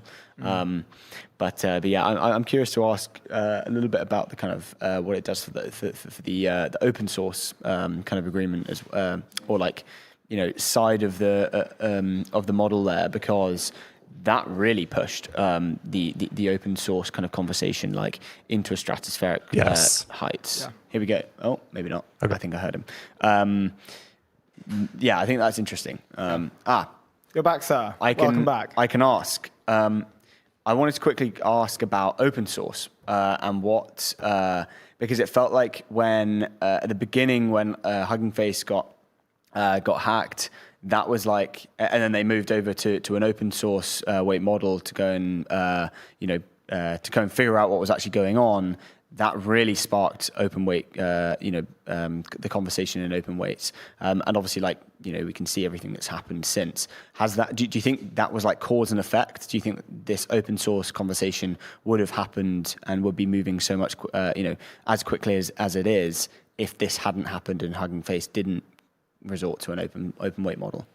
It definitely helped. I mean, it was kind of inevitable that it was going to be positive in that way. Yeah. Which was that we could the labs have put such strict safeguards in place that everyone in cybersecurity is like, this literally doesn't work, especially Anthropic. I mean, you can't use their models for security. And so the fact that they had to resort to GLM 5.2 was just such a beautiful narrative like flow, but it wasn't necessarily like, it was always going to be a problem. Like people were going to run into it regardless. People were already running into it. You already couldn't use these things for incident response. Yeah, So. yeah. Okay. Connected to like the whole conversation in general, we were trying to work out like AI and cybersecurity, like the impact that it's had on cybersecurity. Like you mentioned, like a lot of these things, we were seeing breaches or like containments or problems, for years. The whole time, like literally the job of a CISO is to make sure these things don't happen and limit the amount of times they do. We've had a bunch of conversations around like how the role of the CISO has changed with the rise of AI, perhaps like getting more attention, getting more budget, having a bit more wiggle room in a company, becoming a lot more like critical, really. Like not that they haven't been, but maybe just a lot more attention is on them. Would love to get your opinion, maybe from the conversations that you have, like how are things changing for the role of the CISO in AI world? Yeah, I mean, it'd be really nice to say that they're getting more budget, but I'm not sure it's true. They are to a degree, like there are forward-looking organizations that are, but most people, their CEO just goes on Twitter and tweets like, "Wow, cybersecurity is crazy," and then gives the same budget they've always given to cybersecurity. I mean, the role of a CISO has always been to just get fired when there's an incident. Yeah. It just turns out that now you don't have to fire them anymore. You can just do a marketing pitch instead, and then they can keep doing their job. But I think that the job realistically is changing for the ones who are good. The CISOs who are good at their jobs are adapting AI technology like pretty quickly, and utilizing it to do a bunch of cool stuff. I think that there is huge room for this. I mean, a good example being the Hugging Face case where they used it to analyze what went wrong. They could have used it to actually detect it and block it in the first place. So they've been running like GLM 5.2 on all of their audit logs. They could have used that to catch it and stop it as it was happening in the moment. So you see there's like these really great opportunities for cyber defense with AI, and you will see good CISOs using it. Just how many CISOs are good is a like very open question where the number is at least, more than one and probably less than 10%, right? Yeah. For the class of CISOs who aren't so good, what does are we going to see like just a huge surge of companies eventually? I feel like we're going to hit like an inflection point of agents just going absolutely crazy, and it's just going to become this kind of like recurring thing that every day a company is kind of like hacked. And obviously, it will be the CISOs who aren't necessarily as good, who have their company hacked. But yeah, do you feel like that there will be a time when it's kind of just Armageddon in the kind of security world? Probably not. I mean, like, Okay. look, there were a lot of organizations today that could be hacked with existing technology that aren't. A good example of this being the Team PCP, which is a threat actor group that has done a lot of the notable supply chain attacks. Yeah. One of those kids just got arrested in Australia. Okay.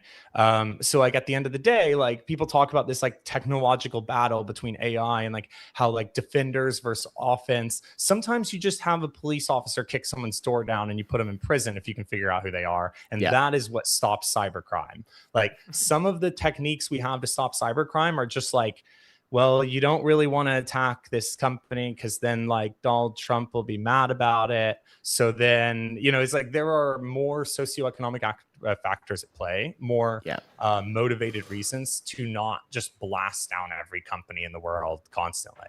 I think obviously you'll see some crazy stuff happening, but like we've always gone through periods of crazy stuff. I mean, the last 6 months in cyber have been a little bit weird, not in terms of supply chain attacks have nothing to do really with AI. I mean, you'll see some stuff. Right? Yeah. And I do look forward to it though, of the really bad CISOs. Like obviously it's good that they get routed out of this and, you find out. Yeah. We're looking for new jobs.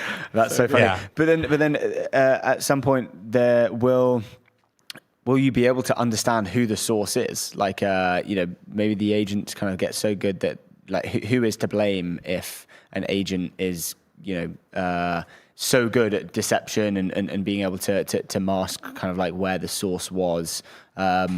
and it's such a huge rabbit hole that you have to go down, and so complex that it gets virtually impossible. I don't know. I'm just kind of testing the waters. Attribution's a super hard problem in cybersecurity. Yeah. Sometimes you just blame the wrong threat actor and just go get them anyways, right? And I think like I don't necessarily, people go like, so recently the US government authorized to allow to bring contractors on to do these types of offensive cyber work with them, which is not as dramatic as it sounds. But, people get worried because they say like, what if they attribute it wrong? And I'm like, well, you probably didn't attribute it to a random person. You probably attributed it to a different threat actor. And I'm not going to lose much sleep over this. At the end of the day, I think like they will, I know some cyber people are freaking out right now, are really mad at me for saying that. But, attribution has always been hard, and yet we still do it. And okay. So even if you're in the cybersecurity, even if you're in the kind of hacking game, regardless of whether it might be you or not, you're still at very high risk of having your door, knocked down by a policeman. Yeah. Don't hack companies. Don't do crime. That's really well, yeah, interesting. exactly. The deterrence works. So. Just don't commit crimes. Just last one before we let you go. I know we are at time. I guess high level understanding. How is the cybersecurity community? What is their take right now on the current state of AI and cyber? Because I think we drink the Kool-Aid of the timeline, and that's not necessarily the right people, but I think that the current perspective on AI cyber is much more. There's a lot of alienation right now from the AI labs. This is why I don't like what happened here and the way that the AI labs have communicated it. Is they're pissing off cybersecurity people with their safety talk. They talk a little bit too much about misalignment, and then they forget to mention that they just sandboxed it wrong, or they didn't monitor their agents. I think that as a result, you have a community that is a little bit more anti-AI than they need to be. And I would hope that would change. But I don't see it because the AI labs are going to continue pissing them off. And so it's you have to kind of rise above it to still be pro AI. And that's tricky. Yeah. Really cool. Zack, thank you so much for joining us. It's been a pleasure. And we'd love to do it again. Real fun. Great. Thank you for having me. No problem. Appreciate Cheers, it. dude. See you soon. Good to meet you. Interesting. Zack, everybody over there at Embroidery.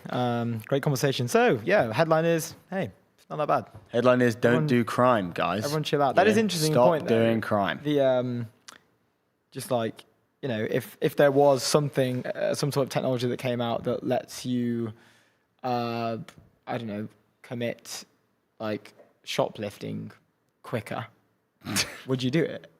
There probably would be an initial rise in shoplifting statistics. Yeah. But then they just get arrested, and then everyone would probably be like, oh yeah, that's obviously not shoplift. Yeah. So it's just crime. I feel in my head I'm okay, so you can just be sat in your room and hacking away, and no one can ever find you. But it probably is super traceable, and it's just crime. Attribution kind of getting harder than ever, but it is people are just it is solved. It can be solved. Interesting. The deterrent is you just go pen. Well, the deterrent is pretty scary. in the physical world, you're gone. You'll just go to prison. MetaView, AI agents for winning teams, the agentic recruiting platform built for radically efficient hiring, end-to-end, source, engage, and hire better with agents that truly get your brief. They're the good kind of agents. Go to metaview.ai. Safe agents. We've got Mike coming on in 7 minutes to talk about Let's talk about Meta. Meta news. $18 billion Let's just jump to settlement. this. No, we had this later on in the day, but let's just quickly go through this before Mike joins us. We covered a little bit of this the other day, just around how it was progressing. I mean, this is really early. They've reached the settlement really early. This is weird. 17.1 billion reported by Morning Brew, but Wall Street Journal says 18 billion. Let's go with the bigger number. We like bigger numbers. Yes, we do. That's it. Meta is paying 18 billion with states over child safety claims. This is an 18 billion settlement that Meta has reached regarding child safety claims on their social platforms. The deal contains broad new safeguards for underage users, but only pays out in full if TikTok and YouTube make similar concessions. Okay, interesting. I did see that Meta had put out an open letter to the industry, specifically targeting YouTube and TikTok, mentioning them by name, enjoining Meta on this new limitations that they're imposing. From what I've seen on the timeline, again, we haven't digged fully into the article yet, but from what I've seen on the timeline, it's a 2-hour limit restriction for particular areas of usage. Yeah. Morning Brew actually break it down, which I think is super useful. They kind of list it out, which we'll go to. Please go do the story. We've seen people. So that's for ages 17 and under. We've seen people who are over the age of 17 repost this news saying, "I'm going to put my age below 17 so I can impose these restrictions on myself because I think it's super useful," which is interesting. But yes, Meta Platforms agreed to an $18 billion settlement with 48 state attorney generals, bringing an end to a massive federal trial over social media's harm to teenagers and ushering in a new era of tech companies having legal responsibility for their platforms.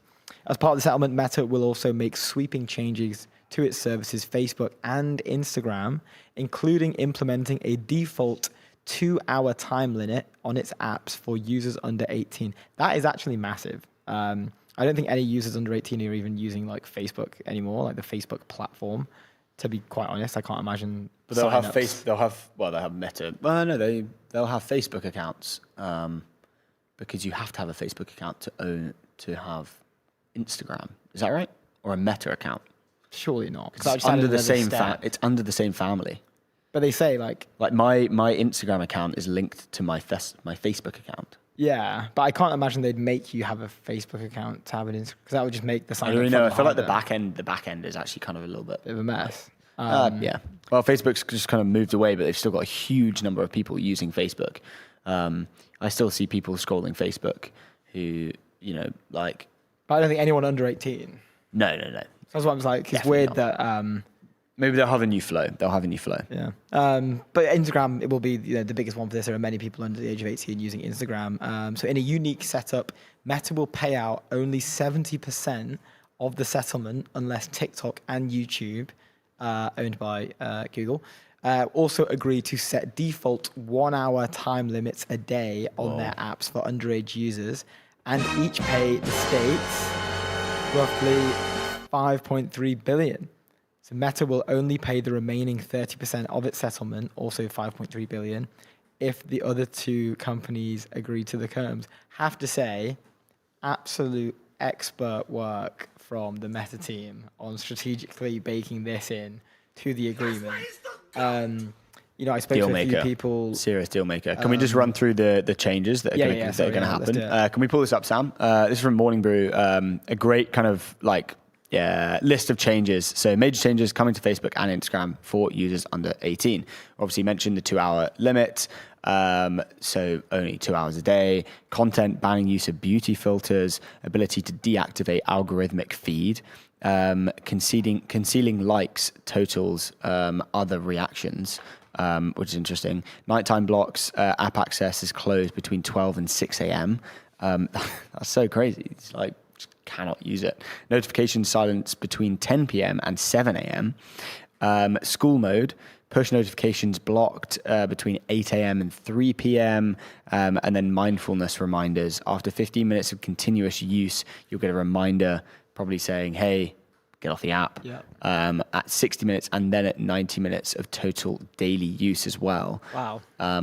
So a full kind of rollout of changes. I to be honest, I think they're strict but fair. I think. The app access 12 till 6 is great. If you're burning the late night candle. Yeah, if you're at the party, if you're at the function, you want to chuck a story up, show peeps what you're up to.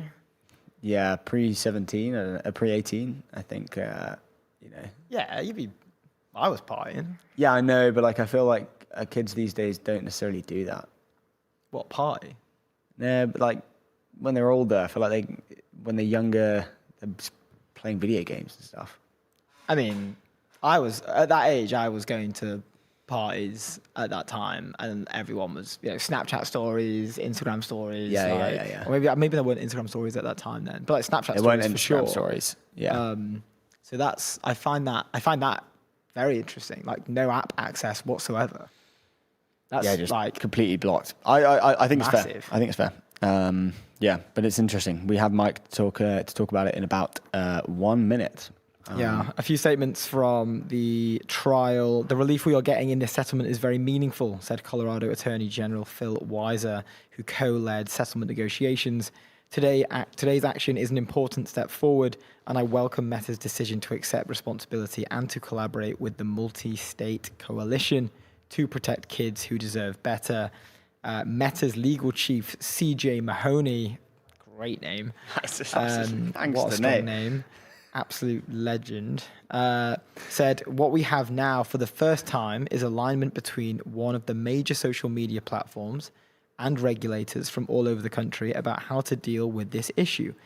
YouTube didn't provide a comment, and TikTok didn't respond to a request for comment either.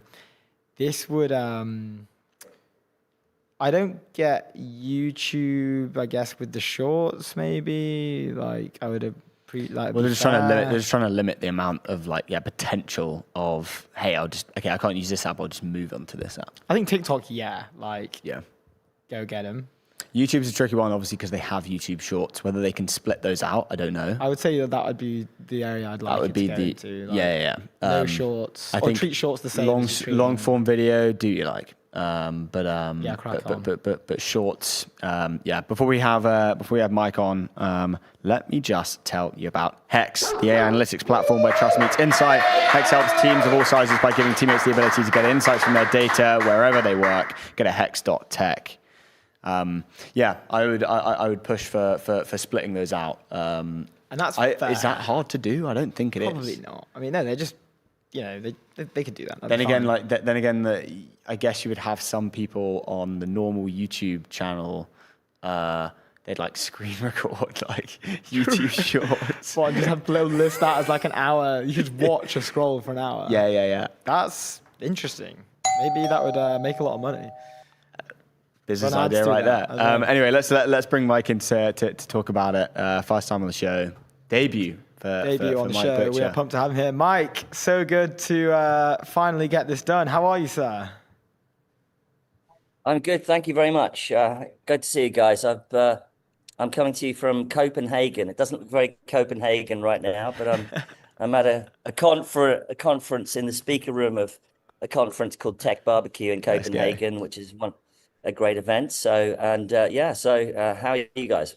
Yeah, really good, sir. Really good. When was the last time we saw you? I think on the train to Raise, we bumped into you, and then we saw you in Panathenea. We see you everywhere, Mike. You're always in the good spots.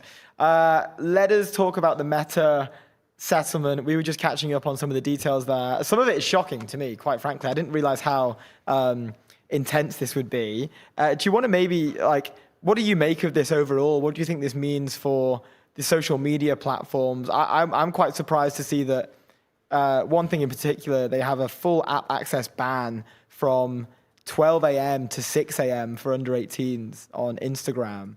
I would love to get your take. What are we looking at here? Well, I think going into this, what was clear was that Meta's strategy was to protect the algorithm at all costs. And if that meant they were going to have to section off teenagers from the rest of the population and accede to some of the demands of the litigants, then that would be a good win for them. And in fact, of course, I think what many observers and critics would say is that Meta's come out of this smelling of roses, because they're now going to effectively switch to a sort of default regulation for all social platforms, which they really want to force on all of their competitors as well. And it means that the addictive qualities of Meta platforms that we're all very familiar with, as you know, I know you guys were just talking about Snapchat at school and stuff just now, that those will remain. And to me, it's a little bit like a cigarette company forcing everybody to put don't sell to teenagers, but still being able to sell cigarettes. And I think that's kind of where we are now. Yeah, really interesting. So it's I love that. We were saying how, props to the Meta team from a strategic point of view, tying in the fact that, yes, we'll pay the 30% remaining of the settlement if you are to enforce such litigation measures on YouTube, on TikTok. And you're right. Is this setting like a new bar? Is this setting a new way in which these social media companies have to interact with underage users? Yeah, and as you saw that there are a whole list of things which Meta has proposed that, sure, we'll have a, 2-hour nightly curfew and things like that. Yeah. And also the teenage verification, age verification, which I think a lot of actually Americans might get to the point where, which is they're not something that is very defined in their culture. We're often a little bit more used to it in Europe around identity verification. Yeah. Whereas I think, in the land of the free, shall we say, identity verification might be a cultural issue that they're going to have to work through. All of a sudden, an adult may have to prove that they're an adult. Yeah. And that might throw up all sorts of news stories around these platforms. So it is certainly a matter of kind of be careful what you wish for to some extent. Yeah, I think what you said right at the beginning was very interesting in terms of, they haven't necessarily changed anything about the Meta algorithm, or they haven't had to. I think that was obviously, how these things were pushed to them in terms of, the algorithm is extremely addictive. This isn't good, but realistically, that's not going to change. It's just the way that you actually consume, or how much time you're able to consume that kind of bad algorithm has changed. Do you feel like it's like? Do you feel like it's lenient? Do you feel like this is like the right move in the right direction, or do you feel like they should have actually, kind of tried to change the algorithm of Meta to make it like less addictive? Yes, well, as I said, I think that Meta's game plan going in here was to protect their core intellectual property at all costs. And coming out having to verify a teenager's age is really a rounding error for them, and they don't mind. And also potentially forcing their competitors to do the same thing. They're probably popping champagne corks. The other issue is that they've made this settlement, obviously, with many of the states, and but not all of the states have acceded. So Florida, I think, has said, no, we're not going to take a settlement. We're going to keep going. And other states will be watching this. And I don't think it's over yet. This is not over yet. So other states will be watching whether or not they should start their own actions. Sure. And I think the other thing, certainly given, the focus of your show and obviously a lot of my journalism as well, is that European countries will be watching these court cases with great interest and working out whether or not it's something that at a country level, other countries around the world, and especially, of course, in Europe as well, where regulation is often such a big deal, that whether or not they're thinking, maybe we should have a bit of this. We fancy $18 billion, and let's see what else we can come up with. But Love that. Who knows? Regulate your way to growth, as the European Commission says. More cash. Well, I wanted to ask a little bit about the kind of like the singling out of Meta, and obviously how Meta have been able to kind of strategically pull the other platforms into the conversation again.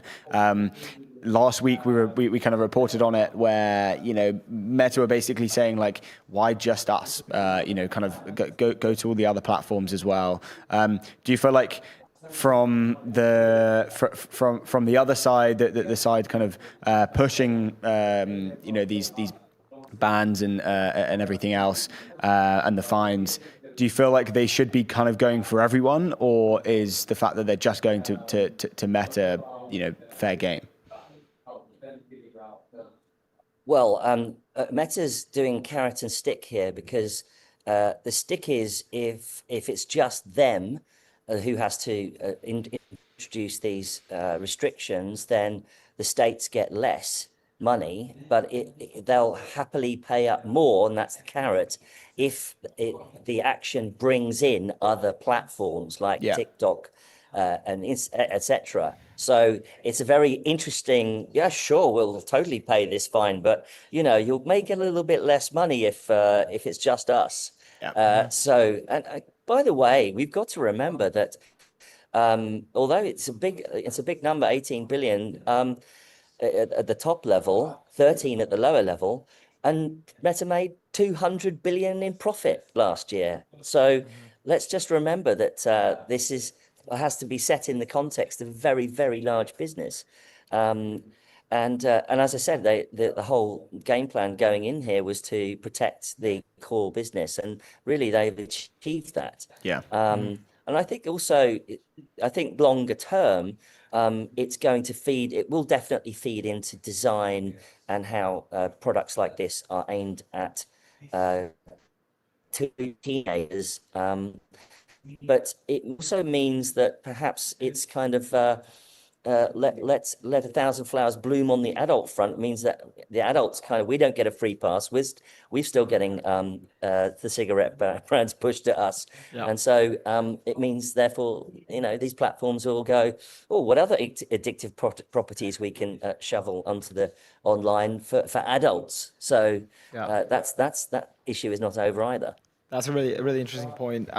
Connected to the way in which they delivered these comms, like you mentioned, 200 billion in profit, 18 billion. I see that as almost like they're paying 18 billion to take some of like their core comparative advantages that their competitors have away from them, essentially. Were you surprised? And I really think that speaks out in Meta's message delivery on X and on LinkedIn and in their other comms channels, with the open letter that they put out. And you mentioned Big Tobacco. I saw a comparison, I think, on the timeline of an old Big Tobacco advertising firm. I can't remember who it was that was dropping, like, was it Philip Morris or something, I think, as a client. And the way that they put the comms out, the 2 pages looked incredibly similar.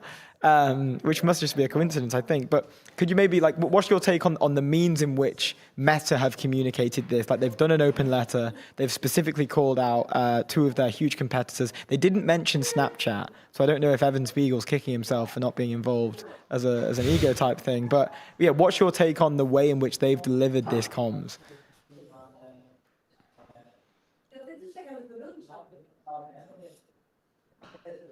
Yeah, that's another interesting angle to the story, isn't it? Is halved out because everybody laughed at their glasses and just moved on.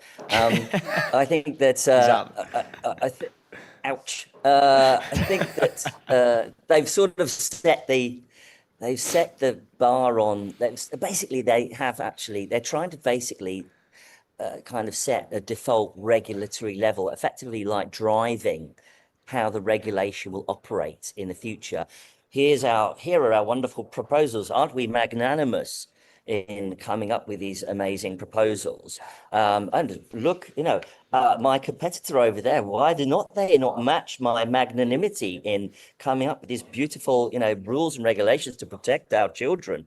So it is quite it's quite clever what they've done. But I've also, I've encountered PR comms from Meta as a journalist in the past, especially during the Cambridge Analytica story, which was just such a huge story at the time.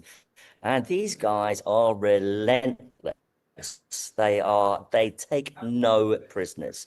I've had calls all hours of the night from their PR comms people about stories I used to write but on TechCrunch back in the day, and it's a machine. It's a machine, and it's not. They're probably going to do a PhD written about how they do their PR comms, or if they're not one already. And it's quite something to be.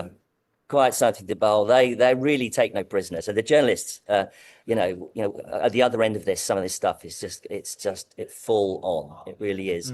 And so they're very, very good at setting their own agenda. And of course, we've got to remember that they've got these enormous platforms. We're all using WhatsApp. So many of us are on Instagram. Yeah. Even the level playing field for the media, for you guys, for me, the level playing field you have to be on. You have to be on all these social platforms, and they own so much of the market. There's kind of nowhere to go. Yeah. No, I completely agree. Absolute powerhouse. I know we only have about 2 minutes left. Wanted to just ask about like the future of like this and what it means. You've kind of mentioned a couple of times, like, does it set a new precedent? I agree with you, and I think it's interesting that Meta almost gets to control that precedent in leading the frontier on this. What do you think this means going forward for like underage, like 18 and unders, and their online experience? We've seen the UK has tried to roll out some bans. We've seen Australia had successfully rolled out a ban. I think they're in the works of doing. In the works doing the of ban. getting the ban out there. It's work, yeah. What do you think this means? Is this another step towards just full blown banning? I doubt it. Not in the US. Not full blown banning. No, and I mean usage. You've got to remember. I think we also need to remember that in China, if you're a young person, you're not allowed to do multiplayer gaming, let alone social media, a certain amount of time. So the restrictions are much heavier there. So that's an interesting aspect to this.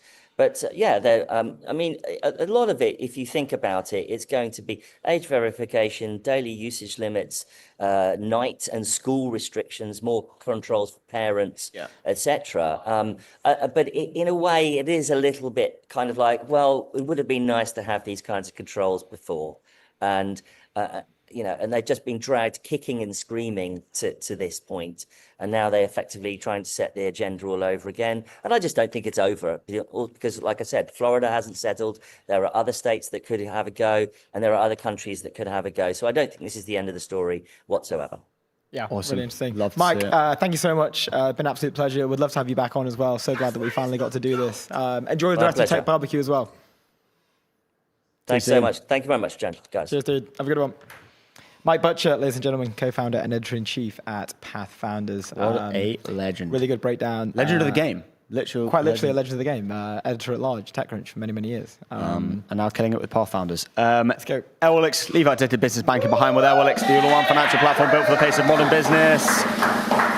Airwallex.com.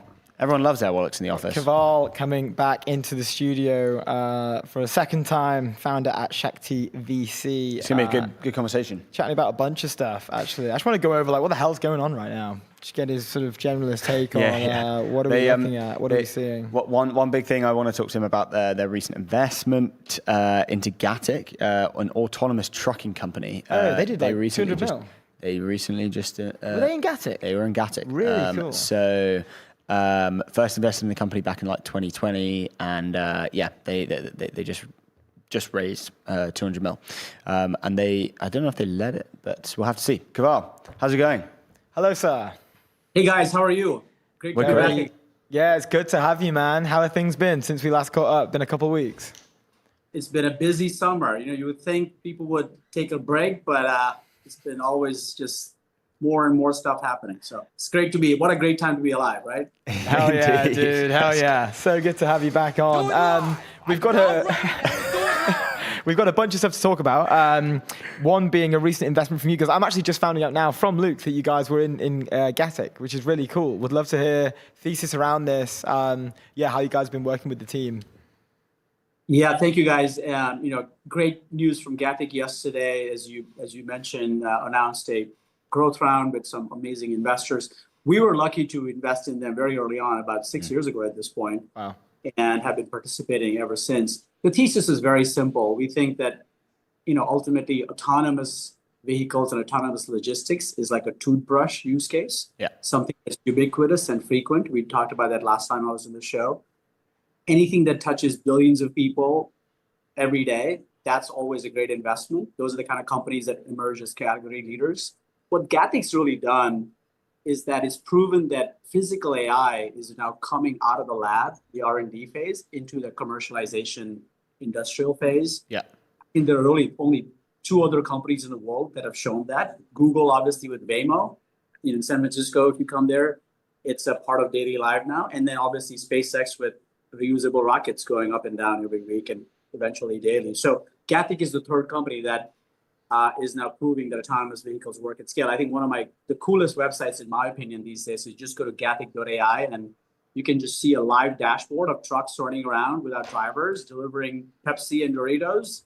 And, welcome your viewers to go check it out right now. And I think great companies show and don't tell. So that's what they've done for the last few years. So very proud of the team. And it's just the beginning of, I think, what we're going to see worldwide in terms of autonomous transportation that's safe, efficient, and cost effective. Yeah, well, I'm on this right now, the website, by the way. This is insane. This is so cool. I can see. Pretty cool, right? Yeah. I can see like completed, getting ready, on time, like unload, like has the status, like unloading, parked. Yeah. That's very cool. Driving time. If you guys are next time you're in Texas, I would love for you to take a ride in one of the trucks. It's the most cool thing you can imagine. That is so nuts. I would love to do that. It's you and your Pepsi driving itself.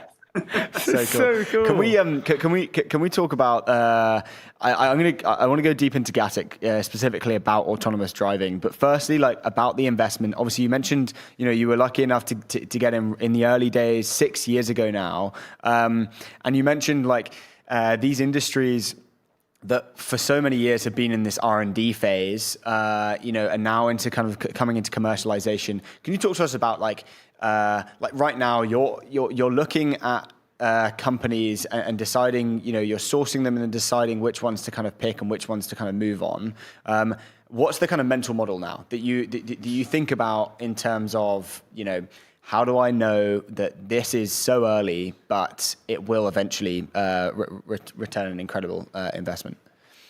Yeah, great question, Luke. I mean, look, our lens has been the same ever since we've been investing now over a decade, which is we look for the reimagination of a toothbrush. I mean, that's a phrase I learned from Larry Page at Google when I was lucky to work there. And, you'd go ask Larry for resources and he would say, is it a toothbrush? And like, what?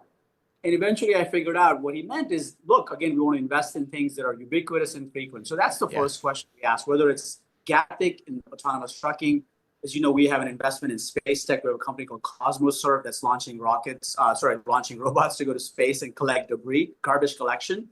Is garbage collection a toothbrush use case? Of course it is. People are, we have two companies, by the way. A company called Glacier on Earth, which is doing robots for garbage collection in San Francisco. And then there's a company that's doing the same in space. So I think that's the first lens. Is it a toothbrush use case? Awesome. And what the benefit of that, Luke, is that it in some ways, it actually allows you to get detached from the technology flavor of the day. As you know, technology changes so rapidly. It's hard to keep up with all the innovation in AI, digital, physical.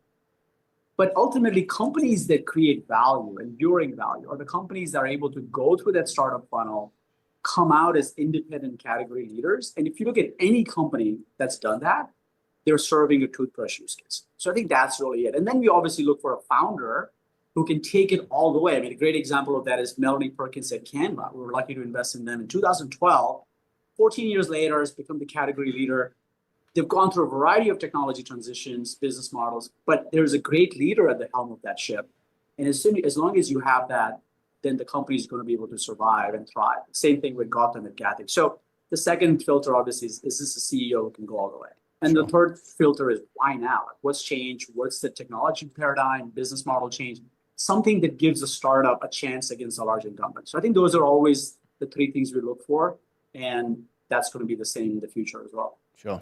That's really cool. How do you guys get into Canva as well that early? That's so awesome. I didn't know that. That's so cool. I have to thank my friend, guys who were at Google and Lars Rasmussen. If you remember the founder of Google Maps, who was in Australia, the great Lars, who's in Greece now, and he sends me an email in 2012 saying, "Hey, I've been helping a team out of Sydney, Australia. They're coming to Silicon Valley. You got to meet them." And I met Mel and Cliff in a coffee shop in San Francisco. There was not a single line of code, but she had this very clear vision of how to reimagine design in the age of mobile phones, and the rest is history. So we were very lucky and very fortunate. That's so cool. Yeah, we're lucky enough to be good friends of big shout with Lars. So shout out to him. He's helped us out a bunch. Let's quickly get into Gatik before we kind of move on to some wider stuff. What's the scale of this right now? Obviously, we just went onto the website. You can see a bunch of, kind of like it's successful. It's in productions. What does it look like now? What's the ramp? I assume it's a, compounding curve. Yeah. Well, it's the largest company in North America that has the most number of autonomous trucks that are truly driverless, doing commercial deliveries with large customers like Pepsi and Walmart, they've already announced. So right now they run in 3 states in America, Texas, Arizona, Arkansas, and then all of Canada. They have customers like Loblaws there. So it is the largest. It's still private, but growing exponentially, as you said. They have tens of fully autonomous trucks on the road. Expect to get to close to over 100 by the end of this year. So it's growing fast. And I think the biggest thing about them is that it's not just the robot. I mean, I think a lot of times the attention on physical AI gets to the robot because it looks very cool, the autonomous truck or a humanoid or a manufacturing plant robot. But the thing that Gathic has really done that's very, very hard to do at scale is regulatory approvals, right? They work with all these state and local agencies to make sure that the communities bought into these trucks, the police, the government, and then the integration with their customers. I mean, if you're a Pepsi or Walmart, you're running large commercial fleets, and you want to make sure that at any given time you're able to monitor what's happening with your supply chain. So all of that integration and regulatory approvals is a big lift, and that's what the Gathic team has done so successfully over many years. It's been they've been at it now close to a decade now. So really great company, great team, and I love the way they are transparent about their innovation, but also very focused on the business value of their innovation, not just technology for the sake of technology. We're really excited. I think you're going to hear some really great news coming from them in the couple of years. Yeah. When I want to dive into the within the 6 years, just quickly on when they knew it was the time to commercialize. Like, have they always been kind of thinking, okay, let's build these relationships with a PepsiCo or whatever or Walmart, or was it get to R&D phase, maybe that takes 3 years, and then suddenly bang, you're into commercialization mode? From the very beginning. I think if Really? you think about That's cool. Very beginning, and it's a great question. I think it's a great insight about the founder's mindset and how they build the company, because one of the main insight that Gathic had was that if you think about autonomy, there are 3 segments. There's the last mile, which is what Google and Tesla are doing. There's a long haul, which is the interstate, right? But then there's this middle mile, this logistics supply chain route where you're running a truck within the same state. So you don't have to run it across states. These middle mile routes are commercially the most viable routes. Why? Because as you and I went on to DoorDash and Uber Eats and we started ordering things every day, every hour, there was a rippling effect on the supply chain. So that truck that Pepsi used to drive once a week to restock their shelves has to be run every day now. Yeah. So the frequency increased. It became a toothbrush use case, if you will. Okay. And that's where the business model and the value creation was. So that insight from these founders was really phenomenal, and they focused on those customers from day one. Incredible. That's really cool. Should we move on to wider stuff? I just want to ask, I have to ask you, Keval. You've been playing this game for a number of years, a lot longer than Luke and I have been even in the space. Anthropic's 30 trillion. Potential TAM, prospective revenue. I'm not sure what we're calling it at the moment, but what do you make of this number? Do you think it even matters? Well, absolute numbers, I think ultimately don't matter. I think we have to think about what's happening with AI in terms of human scale. And if you think about, people say AI is like electricity, and if it even remotely approaches anything like that, you can imagine not just Anthropic, but several companies reaching not just $1 trillion in market cap, but $1 trillion in revenue. I mean, you think about, let's look at like a simple stat, like there are 7 billion people on the planet today, right? 6 billion of those people pay for electricity regularly. The average annual bill is roughly $500. Okay, so 6 billion people paying $500 a year for electricity. Well, $1 trillion in revenue means that 2 billion people, 1/3 of those people, are paying $500 for AI. Mm-hmm. Is that far-fetched? It's actually not that far-fetched if you think about it in terms of human scale, right? So I think as AI approaches electricity and its value and impact, one can imagine not just one, but several companies with $1 trillion in revenue. I mean, NVIDIA is pretty close. I mean, look at their, they're going to be at 400 billion end of this year, growing 70-80% year over year. I mean, you're approaching that number pretty quickly. Yeah, it's weird. I just feel like every time, like we're kind of getting desensitized to these numbers. Like I saw that's the biggest number we've seen now, and Yeah, the 30T was the biggest number. But on the other hand, if you look at electricity or these large, even transportation, there are. If you look at the total revenue, forget about the TAM, just the revenue of these industries all over the world, there are trillions of dollars in revenue. And the U.S. GDP is what, $30 trillion. There's a reason for that. There are people, that money is going somewhere today, and a lot of that's going to be captured by AI. Yeah, I think you're a really good person to ask this question to. We were having this kind of debate in the office just before we went live on. We're seeing all of these acquisitions happening. You know, obviously SpaceX just bought Cursor. We've obviously just seen the Hugging Face acquisition. These kind of companies in the, you know, very large companies. You know, Hugging Face, $13 billion, very big company, but they're not at the big frontier kind of you know, public companies, as you will.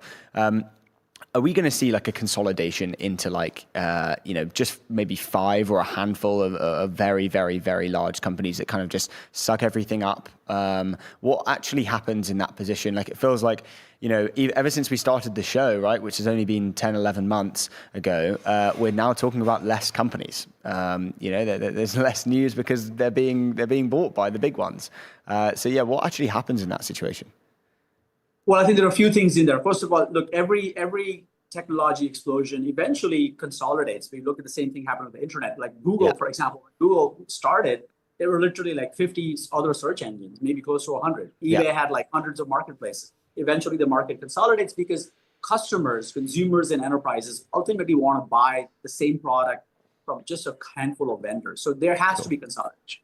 But I think in terms of proprietary versus open source, look, we've seen this movie before. Remember what happened with the internet. Sun Microsystems, if you remember, was one of the largest companies on planet Earth. Proprietary Solaris operating system, the foundational stack for the internet. And then Linux came along, and Red Hat commercialized Linux into the enterprise, and open source computing grabbed market share from proprietary, and Sun eventually disappeared as a company. I mean, it was hard to imagine. So I think that you can see that there's going to be a balance between proprietary models and open source. And I think the debate should not be whether one is going to completely take over the other. I think it's going to be different horses for different courses, right? I mean, you don't take your Chanel bag to go grocery shopping, and you also don't, you know, take your grocery shopping bag to go to the Met Gala. So I think that different uses require different tools, and that's going to be the case with proprietary AI and open source. I think the Hugging Face acquisition, look, and Cursor, same thing.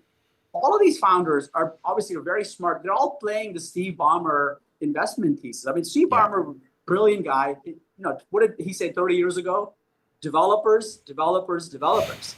And that's what's happened. Elon understood that. Jensen understands that very well. Developers. We have the soundbite. We added that today. What a coincidence. Way to go, guys. There you go. But that's what's happening. And I think it's a great move. I mean, if you're building the picks and shovels, you need the gold mines, you need distribution. And Jensen understands that better than anybody else. Yeah, definitely. Yeah. I love the Chanel bag contextualization there. That's a good one. We have to toothbrush and Chanel bags. We love it. I was an investor in the Real. That's the only reason I know about Chanel. Love it. Keval, it's always incredible to talk to you. We really appreciate your time, and obviously open seat whenever you want to come back on again. Thank you, guys. Great to see you again. All the best. Congrats on all the success with the show. Thanks. Thank you, Keval. Have a good one, dude. We'll see you soon. Ciao. So good. What an amazing coincidence. Let's quickly talk to you about Valerian. Valerian lets your organization deploy AI. You control your data, your agents, your keys. Stop renting your intelligence. Own it. Go to Valerian.com. We're going to have our next guest on. It's Steve again. Steve is Let's get Steve back in here. Let's make this happen right now. Let's get Steve into the studio. Steve, head of research at Silicon Data, is joining us again. And we're always pumped. We're always pumped to talk to Steve. It was a great conversation last time. We got a bunch of different topics to chat about. Let's bring him on in here. Let's get Steve back on the show. He's back. Hey, let's go. So good to see you, sir. How are you? Yeah, very well. Thank you for having me back. I feel like I'm at a F1 race. Hopefully you guys have enough room on your shirts. These were dropped off. Let me make it even better. Here we go. These were.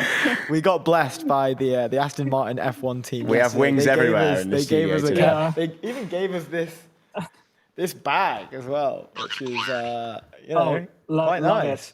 Very not quite the Chanel, not quite the Chanel or a Hermes bag, but you'll get there. It's not the Chanel bag.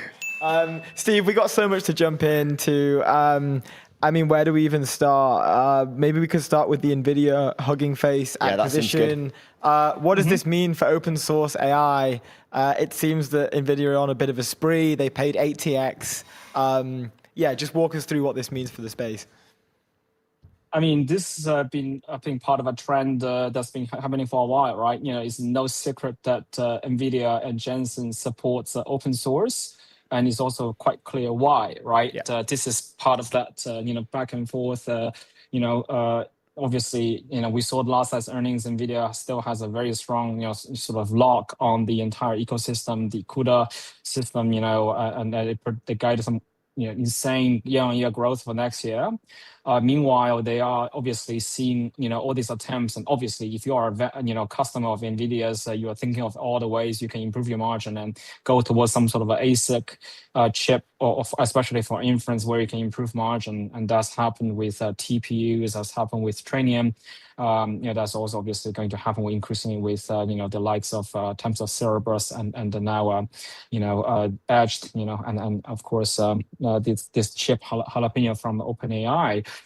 So from NVIDIA's point of view, they want to then loosen that concentration of demand and create because at the end of the day, if you have open models also consume compute, right? The same way closed models do, and that creates the diversification of sources of demand for compute. And also when you're coming in as an open model provider, the model architecture for a lot of these leading open models is such that it probably benefits the type of interconnects, the NV72, like the type of connection efficiency that NVIDIA ecosystem has, and it has on your margin. So whereas these large labs or even a hyperscaler who have the luxury of creating an ASIC, these other players will come in and likely adopt NVIDIA chips. So this is a very sensible acquisition, and at the end of the day, it sounds like a big number. $12 billion is like a 2 weeks runway for NVIDIA. Yeah, you're not wrong. Jensen went away for Jensen goes to Taiwan for like beef noodles and comes back with that much money. So, That's so fun. And comes back with Hugging Face. Can we ask just generally about the? Specifically about the multiple. You'll have more insight than I will about how do you get to that multiple? Obviously, the growth of Hugging Face's revenue has I think not doubled. Probably it's grown from 100 million to 150, I think, in a few months. So obviously accelerating revenue very, very quickly. But what does that do to the multiple? How have they landed on the number 80? I have no idea. I if I were to guess, I suspect that's not really the number they were contracting over anyway. Okay. We just saw Stripe buying, OpenRouter, right? Yes. And that was whatever multiple that was. I think it comes down to a little bit it reminds me of the Lakers being bought by I think recently Kushner and Kushner, there's a number of these finite, unique assets that are already built themselves to a position where they have the scale. They are the landing place. So, OpenRouter obviously is where a lot of the models are going to be routed, and Hugging Face similarly, sort of depository for open models, and they are unique, I think, assets that have scale to the network externality, and I think that is something I think truly valuable. I don't know how you can actually very easily price it, certainly not on a multiple basis. So if you see this as a very strategic piece of asset that will more than anything help the development of open source models in the US, open models in the US, and if you're a strong believer such as Jensen is, I can see why he might want to place a premium on it. I couldn't tell you why 80 times sales, but I suspect that's also not how they actually thought about it. Yeah. Maybe 80 times wasn't even in the conversation. It was just the fact that obviously a report has done exactly. that. It depends a lot on your faith and your belief about what the future growth of open models will be. And obviously, there's a very diverging wide range of opinions. Some people think that open models are kind of dead end, that you're never going to work, and it's all going to be frontier models all the way. But some people think so open models will actually rule the day, and eat margins of frontier models. So that's why I think, the valuation can actually be very different depending on which point of view you have. Yeah, definitely. Okay, interesting. And then in terms of, I don't think we asked this last time, in terms of the the excitement and the huge acceleration of open weight models. What does that actually do to what you're working on to kind of GPU compute being this tradable asset? Like, how does that change the volumes being kind of like flooded into the market when you guys launch or no? Great question, right? So I think thank you for the opportunity for me to maybe use this opportunity to clarify a little bit. I think there are some sort of misconceptions because especially we are sort of straddling between tech and finance, and it remains shocking to me there is still a chasm of understanding. Even though finance really sort of is what keeps this whole build out, going forward.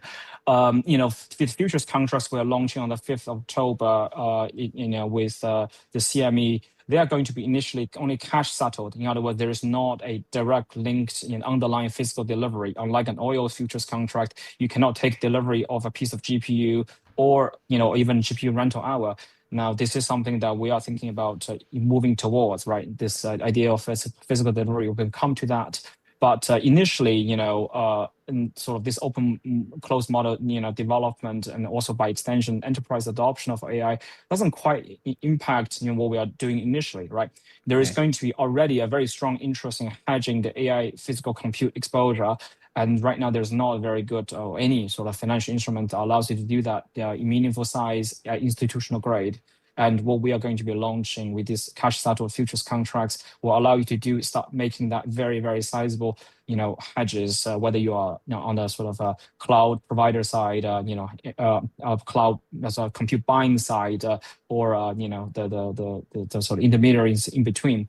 Now, what you're mentioning about the open models, it will, I think, have an impact is if at least one vision, one trajectory that I have been sort of thinking about is how the development of enterprise adoption of AI will actually come in parallel with the proliferation of cheaper AI and open models, right? Yeah.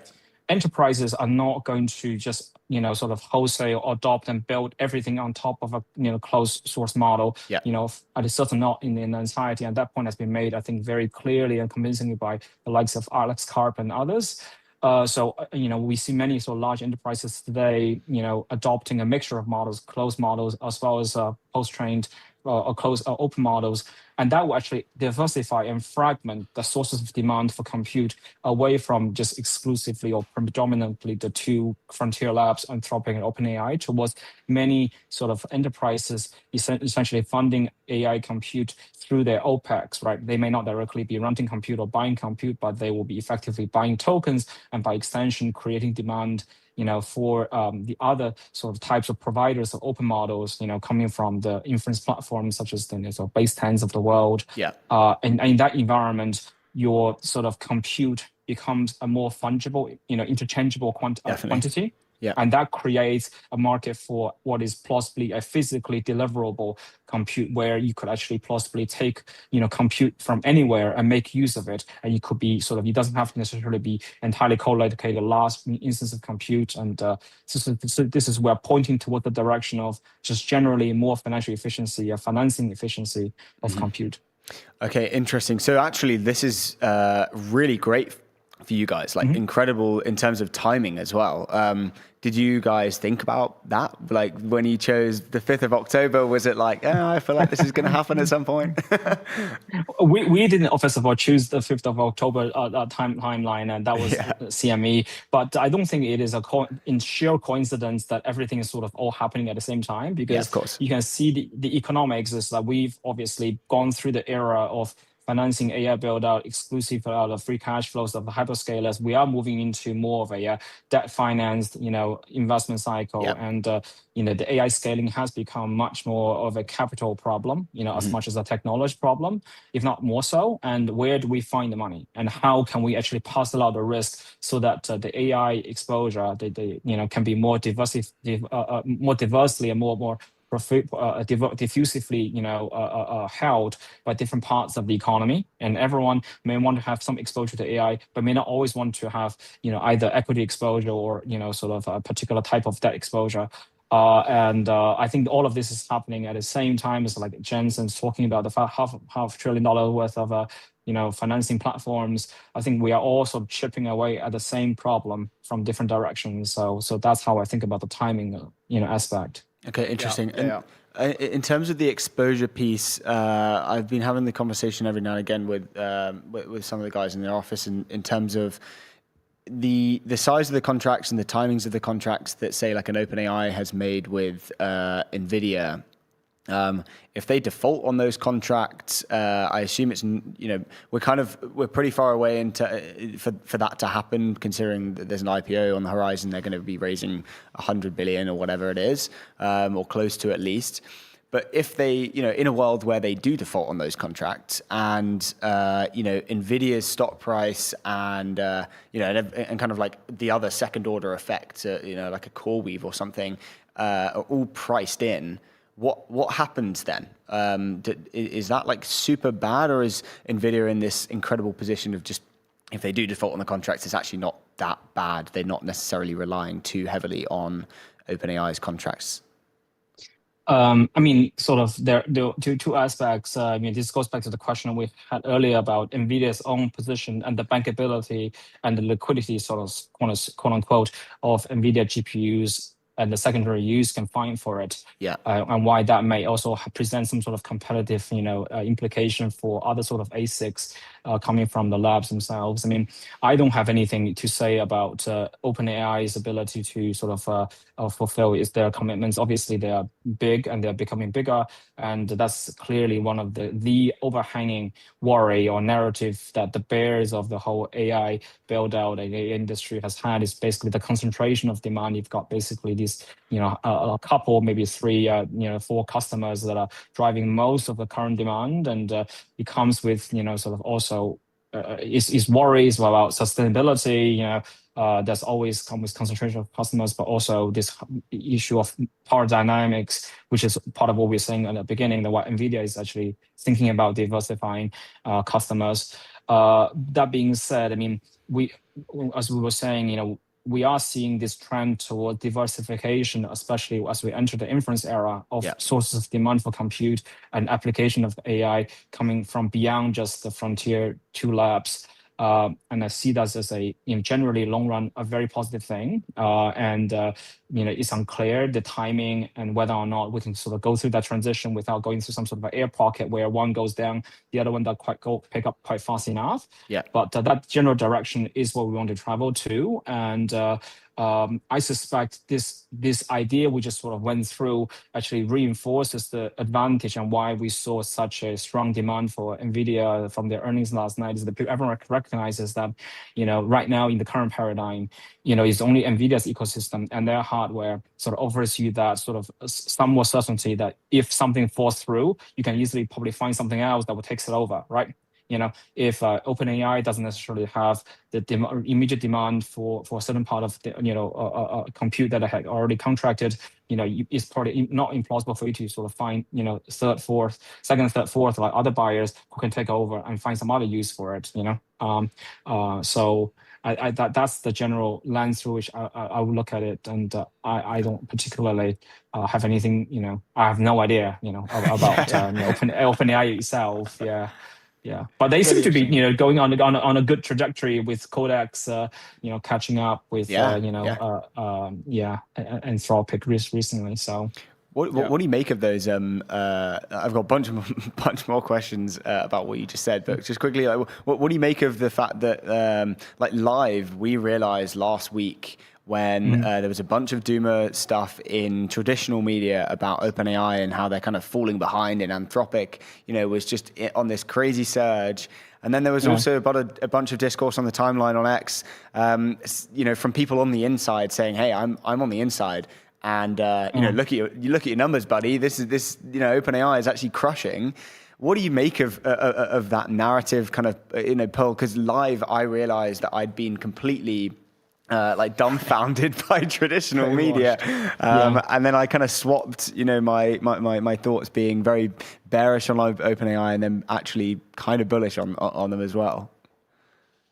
I fall prey to this narrative every few months. Oh my God, Anthropic just won it all, and they're gonna dominate. They're gonna be the only company remaining. And then they start saying that. But then, it wasn't there. I think Gavin Baker was debating with someone from inside Anthropic, because apparently, allegedly, Dario has said internally that Anthropic might be the only private company standing at some point. Yeah. And then the last few months, obviously, the narrative can shift, and on the PR front, as far as the user experience front, Claude started sort of maybe not behaving quite as well as people had hoped, and they get throttled. On the other hand, Codex seems to be sort of glowing up, and that's the word, right? Gen Z's use, and they're getting sort of they're waiving credits and allowing people to go crazy, and people are getting good user. I don't know. The two seem to be, I think, keeping up. At this point, I'm sort of basically sort of going with the view that they are going to be neck to neck, and every few months one is going to be feeling slightly ahead of the other. So yeah, I think the more interesting question is what happens beyond those two labs. What happens to the open models? Are the sort of so to speak the alternative really viable, right? Yeah. Are we actually seeing genuine adoption? People talk about all these sort of capabilities on benchmarks from K3 and whatever. How many are actually realistically served by which providers at scale? Can enterprises get reliable access to it, or do I have to worry about efficiency, geopolitical risk, and whatnot? What will be eventually what we call, economists call the industrial organization, the market structure of the model layer, and by extension, the compute layer. And I think that question, is far from settled, and will probably be with us for a long time. Yeah, that's interesting, because you had the thing about how these hyperscalers, what happens to their business model? Do they go the most advanced or nothing? Yeah, I was basically saying, like, surely it would mean that they would, as open source starts to eat some of their like enterprise contracts, and we're talking like startups all the way to series, publicly listed companies as well, just standard enterprise contracts, nothing that are crazy. Would that just make them retreat out of that space as it becomes like less economical per dollar spent on like unit of value of output from the model for the company? As that becomes less economical, would it make sense for the frontier labs to like almost retreat up the stack towards like incredibly high ACV deals with like governments, with like national like health services, where you have to have the best model, and then not having the best model, you might as well have the worst model. So the decision's kind of binary a little bit. Yeah. I don't know, right? I don't necessarily see that. You saw that recent chart from Ramp AI Index, right? Yeah, Where yeah. take up of the most powerful Fable model from Anthropic was probably not all that big. People sort of top out around Opus somewhere. Yeah. I don't know exactly what it means, but my speculation is that at some point, between, I think, whatever data rights they might have imposed on Fable, plus I think people's average sort of daily, workflow demand, you sort of get a bit saturated and met at that, sort of less than full frontier level. I think there's obviously a big, use case of, I don't know how big-ish, right? Use case for the most frontier models keeps expanding. You're going to start discovering, crazy drugs and whatnot. But at the end of the day, the vast majority of us, like the most of the workflow is likely going to be, I think, more than met by the highest, the lowest latency, the fastest sort of, capable model that's not necessarily exactly frontier, right? And that is a big market to seed for the frontier labs, especially when they can serve those models, very, very efficiently with maybe like a fast, inference chip, such as the one that OpenAI is now pushing out. So I suspect, especially given, there's all this whole thing about user experience and delivery, and how you actually sort of fight with the enterprise clients, which are always sort of finicky about compliance, risk, and security, that I would not necessarily think that they would just easily see that market at all. I think, if anything, the adoption of open models through whatever format and mechanism is the hypothesis, maybe still to be proven. And for our private selfish purposes, we would more than love to see that, prove out, right? Yeah. But, remains to be seen. No, for sure. And like connected to this, you mentioned like in the previous conversation just around like financials. The financials of this is what's is the underlying thing that's allowing it to push forward. What did you make of the 30 trillion TAM from Anthropic? Because now they've kind of like, if OpenAI are also gonna go ahead and IPO, they just by default there's the floor, right? Like they can't go less than that. They have to go either at parity or higher. What did you think of the number? Well, I was surprised they stopped at 30 trillion. Let's go. Too small. I think I didn't Leopold try to promise his now wife the galaxy. No, I mean, okay, I kid, right? Like 30 trillion, clearly that's not like a true, like we expect revenue to be 30 trillion as much as like that's the total addressable market, which is roughly like 30 trillion is on the order of US GDP, right? You're talking about at that stage, you know, all of knowledge work, right, is anything, you know, is in play. The question becomes, and this is part of the paradox, and I think a live debate is that market going to be gained because you're going to create a whole new set of economy, infra-marginal, right, outside of what's already happening, so that the economy, the GDP will be twice the size or more, which means that you're going to grow like 10% a year, whatever. Some of these, like, you know, I think pretty incredible numbers are being thrown around. It's hard for me because I come from a traditional macroeconomics, a PhD background, but I'm trying to stretch my imagination. Here's us just going, whoa, this is crazy. But you've done the work, man. I am clearly like AI pilled. I think sometimes I'm not sufficient AGI pilled. Like I'm missing that G part. So, but the other side of it, right? The other side of it is like that's the other thing, and that's one debate has never really been quite clear. Is that maybe are they going to get that 30 trillion from eating out the existing software, the existing economic entities that are out here, right? By mass displacements of workers on one hand, and just wholesale, erosion of revenues of these companies that employs these workers on the other side of it, and just basically these two labs or maybe Anthropic becomes like a big chunk of the existing economy. If that is the way you can do it, you know, I'm a little bit more skeptical how you can have a thriving economy also at the same time world is sort of collapsing around us. Like that, those two things are kind of a little bit self-contradictory to me. So I think this is something I genuinely think that even the people that are talking about these things, you know, and banding these numbers have not exactly quite thought through that they are somehow actually self-contradictory. I suspect if you are really, I think, an optimist, you want more of the former, right? You really want AI to, you know, really grow the economy and make the whole pie a lot bigger rather than trying to, you know, sort of get, you know, like, but I mean, this is also why I think we just saw Dario appearing together with Mark. Benioff, because this whole idea of we're just going to, you know, grow by you know, becoming the entire software sector is probably not right. You know, at least not the narrative you want to be pushing as the future. Whether or not that actually is what happens. So that's how I think about the 30 trillion is. I don't know. I think Elon said something, a number just on that order, right? Maybe a little bit smaller. Yeah, 28. So 30 is bigger than 28. So will OpenAI's be, I don't know, double 60 trillion? Why not? Honestly, I think at this point it just doesn't matter. Like, I will be disappointed if OpenAI doesn't say 32, right? At that point, that's the standard scaling. Play them at their game. I love that. I love, Steve, how you mentioned, like, you know, you have a PhD in like the economics area of this, and like for that reason, it's hard to understand this stuff because it just doesn't make sense when you strip it away. Really funny. So good. I wanted to talk quickly about the OpenAI's jalapeno chips a little bit to you, and kind of what that means for their place in the inference market. Obviously, there was a lot of traditional media kind of saying like, oh, they've beaten NVIDIA's Blackwell chips on a bunch of kind of benchmarks. But then again, they're OpenAI's benchmarks, so we never really know. But also, you know, they're kind of playing in different games.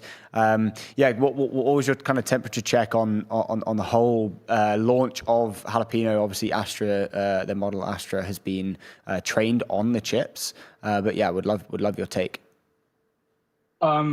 I didn't dig too closely as it just came out. I did notice that it was benchmarked against Blackwell, but not necessarily against Vera Rubin. And I'm sure it's very, very competitive. And I think along this philosophy, you know, with all these inference dedicated ASIC chips, I'm pretty sure you can really get a lot of efficiency out of them and solve them very, very, you know, efficiently with good economics. The question becomes one of on the genuine sort of financial economics of how you actually get to liquidity and scale, right? Like we've had many, in moments of we invented the chip, right? How like the providers of the cloud, it's just the compute providers, the neo cloud. I mean, how many different variants are going to accommodate, right? Are we going to really have like hundreds of different types? Probably not, right? I mean, for OpenAI, there's clearly big enough, and Anthropic, I'm sure we making similar efforts, and they are big enough to actually sustain potentially an ecosystem, and I think it's great. And for us, at Silicon Data, we are not by any means, we are being impartial, and we want to see NVIDIA thrive. But if there's anything else, TPU or Trainium, we will definitely be tracking them as additional sort of sources of compute costs. But again, I think this goes back to this back and forth competition between NVIDIA and its sort of customers / now somewhat competitors is who gets to control the rent migration, right? How much of that rent migrates from one place to another, and I am as much of an expectator as you guys are. I can't begin to speculate, but I suspect people maybe always underestimate how difficult it is to actually overcome what NVIDIA has, 30 years of experience being in this industry, and building up all that knowledge to scale. I think what does Elon say? It is easy to prototype. It's much more difficult to actually produce at scale.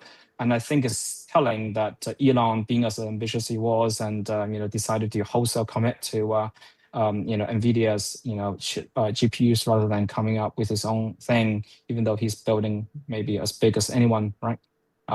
I find that to be, I think, an interesting signal. Definitely. No, you make a very good point, because there was speculation basically saying like, great, you've done an incredible job of getting a chip to this performance, but then you've got everything else that comes with it in terms of production, making it resilient, and all of that kind of other stuff that obviously Jensen's been absolutely incredible on. Just one quick question about the rental rates as well. A100 chips have kind of kept their rental rates. Obviously that is a positive sign for inference demand just kind of ticking up. Can we talk about and maybe tie in like the NVIDIA earnings as well, in terms of like the way that they're just still accelerating.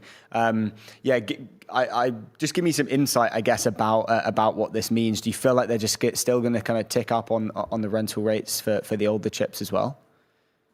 Yeah, I mean, thanks for bringing it up. Like, that is something I've mentioned is my favorite actually gauge of AI inference demand is the rental rate on the A100 chip, for which we have an index. You can come onto our website, silicondata.com, to check it out. And it has been sort of easy, sort of creeping up and staying high, with all the other chip rental rates actually fluctuating. And that just tells you that to the extent that A100 chips today, 6 years old, used almost exclusively for inference, the fact that the rental rate for that is going up, actually sort of pushing its residual value, a steady, means that inference demand is incredibly strong, and that is also very, very consistent with I think blowout quarter that NVIDIA just had, and their strong guide is just that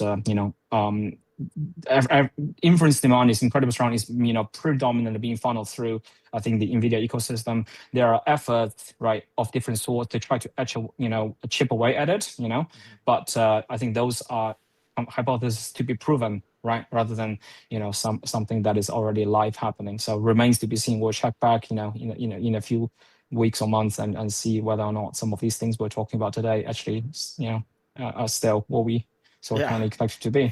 A few weeks probably at this rate. A week. I don't know. Who knows? Could be a couple of days. Like if we don't speak to you before the launch, hopefully it all we'd love to actually definitely come back before the launch. And, but definitely come back before for sure. We'd love to. Yeah, let's do it. We'll see you soon. Good stuff. Appreciate it. Thank you very much. I see that Ben is already in the waiting, and look forward to a great discussion with him. Nice one, Steve. We'll cheers, see you Steve. soon. Legend. Ciao. Right, cheers. Have a good one. Before we get to our last guest, Ben, Polymarket, the world's largest prediction market. Stay informed and profit from your knowledge. Go to polymarket.com. We're ending the show with Ben. Let's get him on. The prophet, the fortune teller, the man who sees into the future and he predicts it. Let's get him in this studio right now, because We need some future telling capabilities. Ben. He's got the NVIDIA Oh, let's t-shirt. go. Let's go. We can't hear you, bro. We can't hear you. Wait, you got to... can we We hear you can't now? hear you. Unmute yourself. Hopefully, that's the only technical issue. All right, let me get you. Let's I'm go. on. We can Yeah, he's hear on, you. he's on, Dude, he's on. let's see that t-shirt, man. That is awesome. Let's go. Did Jensen personally hand that over to you for doing all the predictions? I got the GTCs they have a great store of products. I think I need to get the Jensen leather jacket or sweatshirt. Let's Love that. Love that. Next time you Pretty go to a GTC event, can I pay you for one? I'll Yeah, give we'd you a love premium some of on a those in here. t-shirt. Actually, there's going to be a GTC in your neck of the woods in It's in Berlin. October. I think GTC Berlin, October 20th. It's Yeah, going I to be didn't know that. amazing. We are actually in contact with their team. Oh, to go about Oh, that. Yeah, there you go. yeah. Well, maybe So- we'll see you there.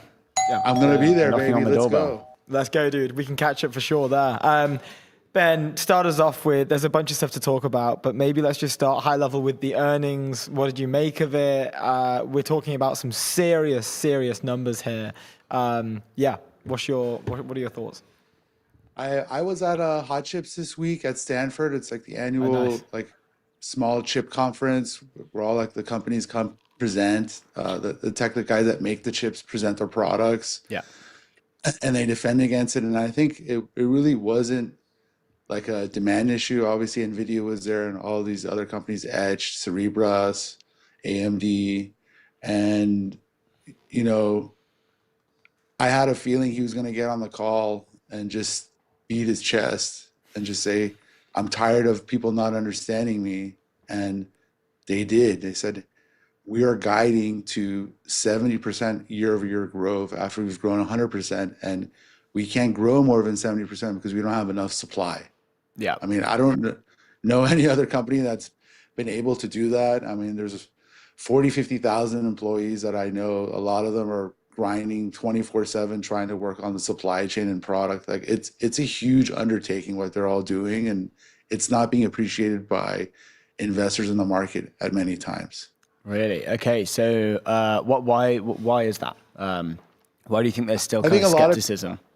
A lot of people think that the stuff is like circular and isn't real, Yeah. but that's not really the case. Even the whole Wall Street financing, Colette, the CFO on the call, got into details about how they're not lending against any of the products, and once they're financed, they're able to do a revenue share agreement on the GPU. So these GPUs, which NVIDIA makes, these whole systems, these AI factories, are all basically financialized, and they're assets that basically you can make money off, like I said, like an airplane or a railroad. They're productive assets. And the biggest theme that I want people that watch this show to understand is like the next inflection of AI is this agentic AI, which many people haven't really experienced to that extent of the AI actually doing multiple levels of work for you and coming back to you. And you can get a taste of that with Grokbot, which just came out, which is really amazing. Obviously, some stuff with Claude Code, and then Codex as well. When AI is becoming useful, it uses, thousands to 20,000 more tokens, because it's essentially a computer using multiple computers. It's not even you anymore. That's what people don't understand. That's why there's so much demand for compute and Vera Rubin CPU. Really Okay, cool. okay. Well, very quickly, what did you make of Grokbot? I messed around with it. How did you think it was delivered? How you? I'm find not it? gonna lie. I mean, I had my doubts about Elon. There's like some articles where I said You have Grok was doubts like about Elon? It was not doubts, but I had doubts about Grok. Yeah. And then he basically turned the compute, brought the Cursor team over, a smart group of guys, and this product that they built, Grokbot, is just so fast, and it's sort of like my daily driver. Over the last few weeks, Opus and Fable have sort of like degraded and slowed down, and you get a speed up with what you're looking for. I went to the conference and there was about 20 sessions, and I said, go to the website and just add all these to my calendar. It literally did it in like 20 seconds. Wow. Like, it was fast, amazing. Download all the presentations from the conference, Summarize them for me. What's standing out? Listen to the Slack. Like, it's working for you all the time. It's pretty amazing. Yeah, I was like pleasantly surprised by like how easy it was to set up, how easy it was to collaborate with, and run tasks as well. Like I actually didn't think traditionally those like browser related agents or like computer use agents have been pretty like frictional. Like there's always something that you forgot, or like it comes back to you and asks for your permission to complete a step, but you're not looking at it because it's meant to be super hands off, all that kind of stuff. But yeah, I was pleasantly surprised by its autonomy, I would say. Yeah, that's what's really cool. And then also during that same time, I don't know if you guys follow Perplexity, they basically came out with like a Grok bot for the actual physical device, like the actual. No way! Look at this bad boy. So when you run local AI, I'm not like a super expert, but it was really hard to set up, and it's like you have to use Hermes agent and Comfy UI and all this other stuff. Yeah. Like that's not for everybody. People who want to use a product want to use it out of the box with a UI and UX that works, and this new Perplexity computer like really makes it easy. People want to connect like their email or their CRM together and then have the agents do the work while they're sleeping on their own data with open models. And I think that will probably lead us into our next talk about our friend Clem. And is Clem, he's French? Yes, Yeah, French. They're French, the team. Yeah, came It's a out of Station F. Huge dub for the French. Yeah, $13 billion. Huge win, job. man. I'm very proud of him. I mean, it's a big win for France. A lot of smart guys in that country, and now they can plant the flag and say, we made it. Indeed. Like, it's amazing. Super cool. Yeah, we saw rumors picking up around this. I think it was Business Insider picked up the scoop. Yes, they're in talks. What do you, a lot of people are saying that this is NVIDIA putting their flag in the ground as well on this, basically just being the house for open source AI. They're making huge bets on open source. I'm not sure what you make of this as an NVIDIA fan. What do you think? Even ESO and Poolside, I think he's in Portugal. Poolside was making a really good open source coding model, but the challenges of open source is like, if you're spending all this money on making this model, but you're kind of giving it out for free, how do you pay for all this compute? So for a lot of the open source guys, like the business model didn't work, and you needed someone like NVIDIA to come in, fund it with the compute and take care of the talent. And it looks like what they're doing is building a full stack solution for open source, all the way from Hugging Face to the Nemotron models that they're creating. And it's pretty exciting. What they're making is really good. So if you buy, NVIDIA hardware, you can't run open AI models or Anthropic because they're closed source, but you can use anything open source model, Qwen, GLM, or even Nemotron, which is probably going to be optimized for NVIDIA hardware. Yeah, absolutely. Interesting. I know we're kind of just like dancing around a little bit here, but I would like to talk about a stat that I saw the other day. This is back to NVIDIA, back to the rate of acceleration they're on across everything. You mentioned the amount of employees they have. You mentioned how long they've been in the game. And you were an investor from 2006, I think, when we first 2016. 2016, sorry. I read a stat the other day that it was something around like 50% of NVIDIA employees were now, was it 20 million or like 25 million or something like that? They'd made like an insane amount, like 50% of the company were like multi-millionaires. Yeah. 75%. 75%. 75% of NVIDIA employees are multi-millionaires or millionaires. Millionaires. And then 50% is like Multi-millionaires, I think. I don't think there's another company on earth that's done that to that scale. Yeah. What do you make of this in terms of like the wealth creation types, like the technology as a wealth creation mechanism? Because that to me is insane. I mean, the company has gone through a lot of iterations. I think it also went out of business a few times, almost went out of business a few times. And there was like a bunch of obviously drawdowns. So if you're an employee and you stayed, you didn't jump ship and go to Google or Meta, and you believed in the vision of the company and what it was doing, and you held on to the stock and you didn't sell from your, you get RSU grants, right? Yeah. Every year. Sometimes people say, you're too concentrated. Like you work at this company, you should sell it. If you held on and you believed, you were rewarded handsomely. I mean, that's just return on effort and conviction. And I think I've met a handful of those types of employees that you're talking about. And I asked them, I'm like, why are you still here? Why are you working a booth at GTC? And the guy told me, he's like, this is our moment. I've been working 20 years to get to this moment of like advanced computing. And this is like my time. Why would I leave during my time? And then if you really think about it, the company and all the employees have the biggest target on their back because everyone wants a piece of that market cap. Everyone wants that stock price. Everyone wants that performance. So now they're working 3 times as hard just to keep up because they're getting hit in every different direction. So because no one believes it, no one wants it to happen, no one wants someone to win so much. I mean, that's really what it is. But they deserve it. I mean, for the risks that they took with CUDA and all the systems and building these chips that no one cared about and creating this ecosystem, that the reward comes of it. The higher the risk, the higher the reward. Yeah, definitely. No, 100%. And it's obviously like awesome to see. I have to touch on the concerns, though there's always, concerns of the fact that AI spending is going to slow down. But I think, this earnings report is not a nail in the coffin, but definitely kind of, eases some of the concerns of an AI bubble and all of that kind of stuff. What do you kind of make of the concerns? Are they just doomer for the sake of being doomer, or do they have legs? Like, what are your thoughts? I mean, we're going in this era of AI factories. Jensen said this on the call. It's on my X feed from May of 2023. He said AI factories, compute is changing. We're going to go on this 5 to 7 year build out cycle. Yeah. I think we're in year 3, right?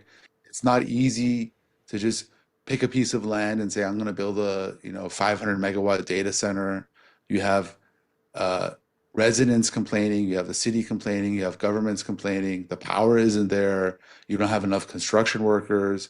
So today's data centers that are being planned are going online in 2029 and 2030. Yeah. So this whole notion of oh my God, we're building too much and it's not happening. It's not happening because, like I said, it's a very staggered, uneven approach. And as compute comes online, you have companies like Anthropic or OpenAI or other sovereign clouds saying, I need that compute. I want that intelligence. I want to make my employees better. I need AI because they don't want to be left behind.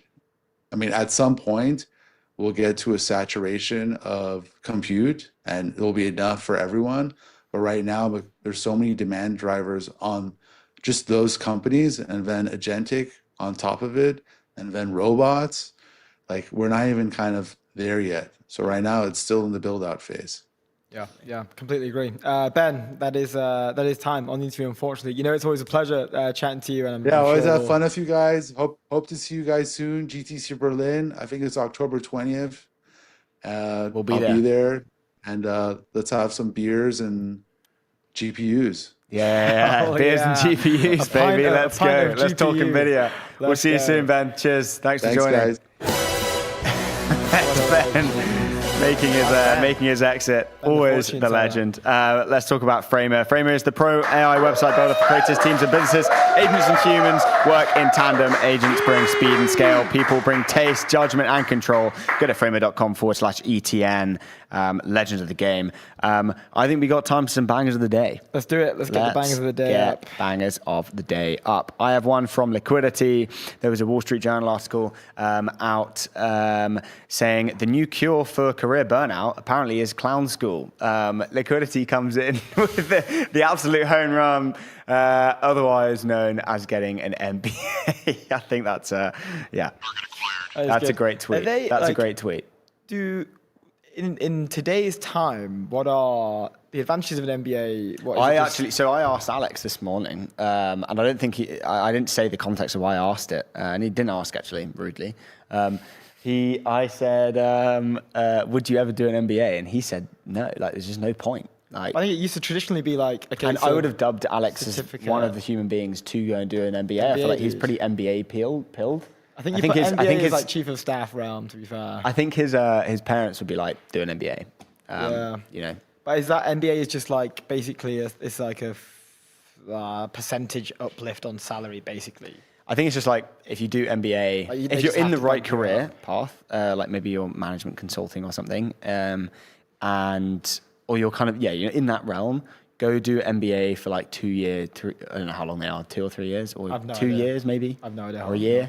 And then when you go back, you're offered, because you have that stamp of approval kind of thing. You're offered maybe a 30% uplift in your salary. If I was deciding whether to do an MBA or not, the not decision would just be go to start a company. But that's it. It's just learning business. Is that like? Yeah. Well. Yeah, or being a clown, apparently, going to clown school according to Liquidity. I always find that just go and start a business. Yes, agree. You can't learn how to start. You can't like study in a classroom. Yeah. You know, a moment in the arena is worth more than a lifetime in the stands, my friend. You know? We're going deep and we're going hard. That's Hell yeah. That's basically it. Let's talk about at Leon1CH. I don't exactly know what that means, but this is wicked. The usual deformed business card. That's like Bandai. Look at these things. Oh wow, they're excellent. How cool is that? Can you? And it must just, you take it, you reload it. There, here we go. Reload that thing. Oh, so that's reloaded on the flip. Yeah, ready. Oh no, go back. Go back.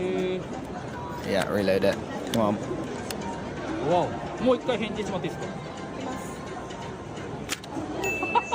Oh, interesting. Boom. I love that. And it's quite aggressive.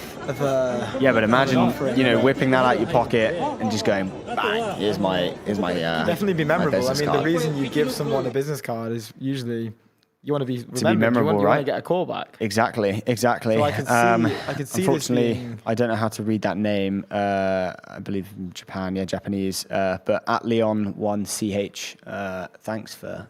Yeah, the Europeans approve. Yeah, we approve. We would like to see this rolled out in Europe. Can we have one? Can you send us one? If you ever see this clip. It's good style points at the conference, I'd imagine. Indeed. Let's talk about Snowboy, about Greggs in the UK. Every city in Britain is designed so that if you buy a sausage roll from Greggs and start walking in any direction, the exact moment you finish eating, you are directly outside another Greggs. A very dangerous place to be. That cannot be real. Mate, this is so true. And this guy from Mal Jones coming in there, except Newcastle, I don't believe where it. you're only halfway through the sausage roll when you find the next Greggs. I lived in Newcastle for like 3 years. It's insane the amount of Greggs. Greggs? What's plural for Greggs? Desai? Gaggle of Greggs? Gregory's. Gregory's. Multiple Gregory's. It's Snowboy ever is more correct. true. Yeah, Snowboy is correct also, but Mal Jones builds on an excellent point made by Snowboy. Mal Jones's point is even more true. You cannot escape Greggs if you're in Newcastle. In Newcastle specifically, I don't even know. Maybe let's check this because I honestly How many Greggs are there in Newcastle? In Newcastle, and then what's the average? Newcastle upon Tyne has about 20 to 32 Greggs locations, which is Newcastle upon Tyne isn't super large area. 30 to 32 total Greggs, and then I guess what's average Greggs Per city. There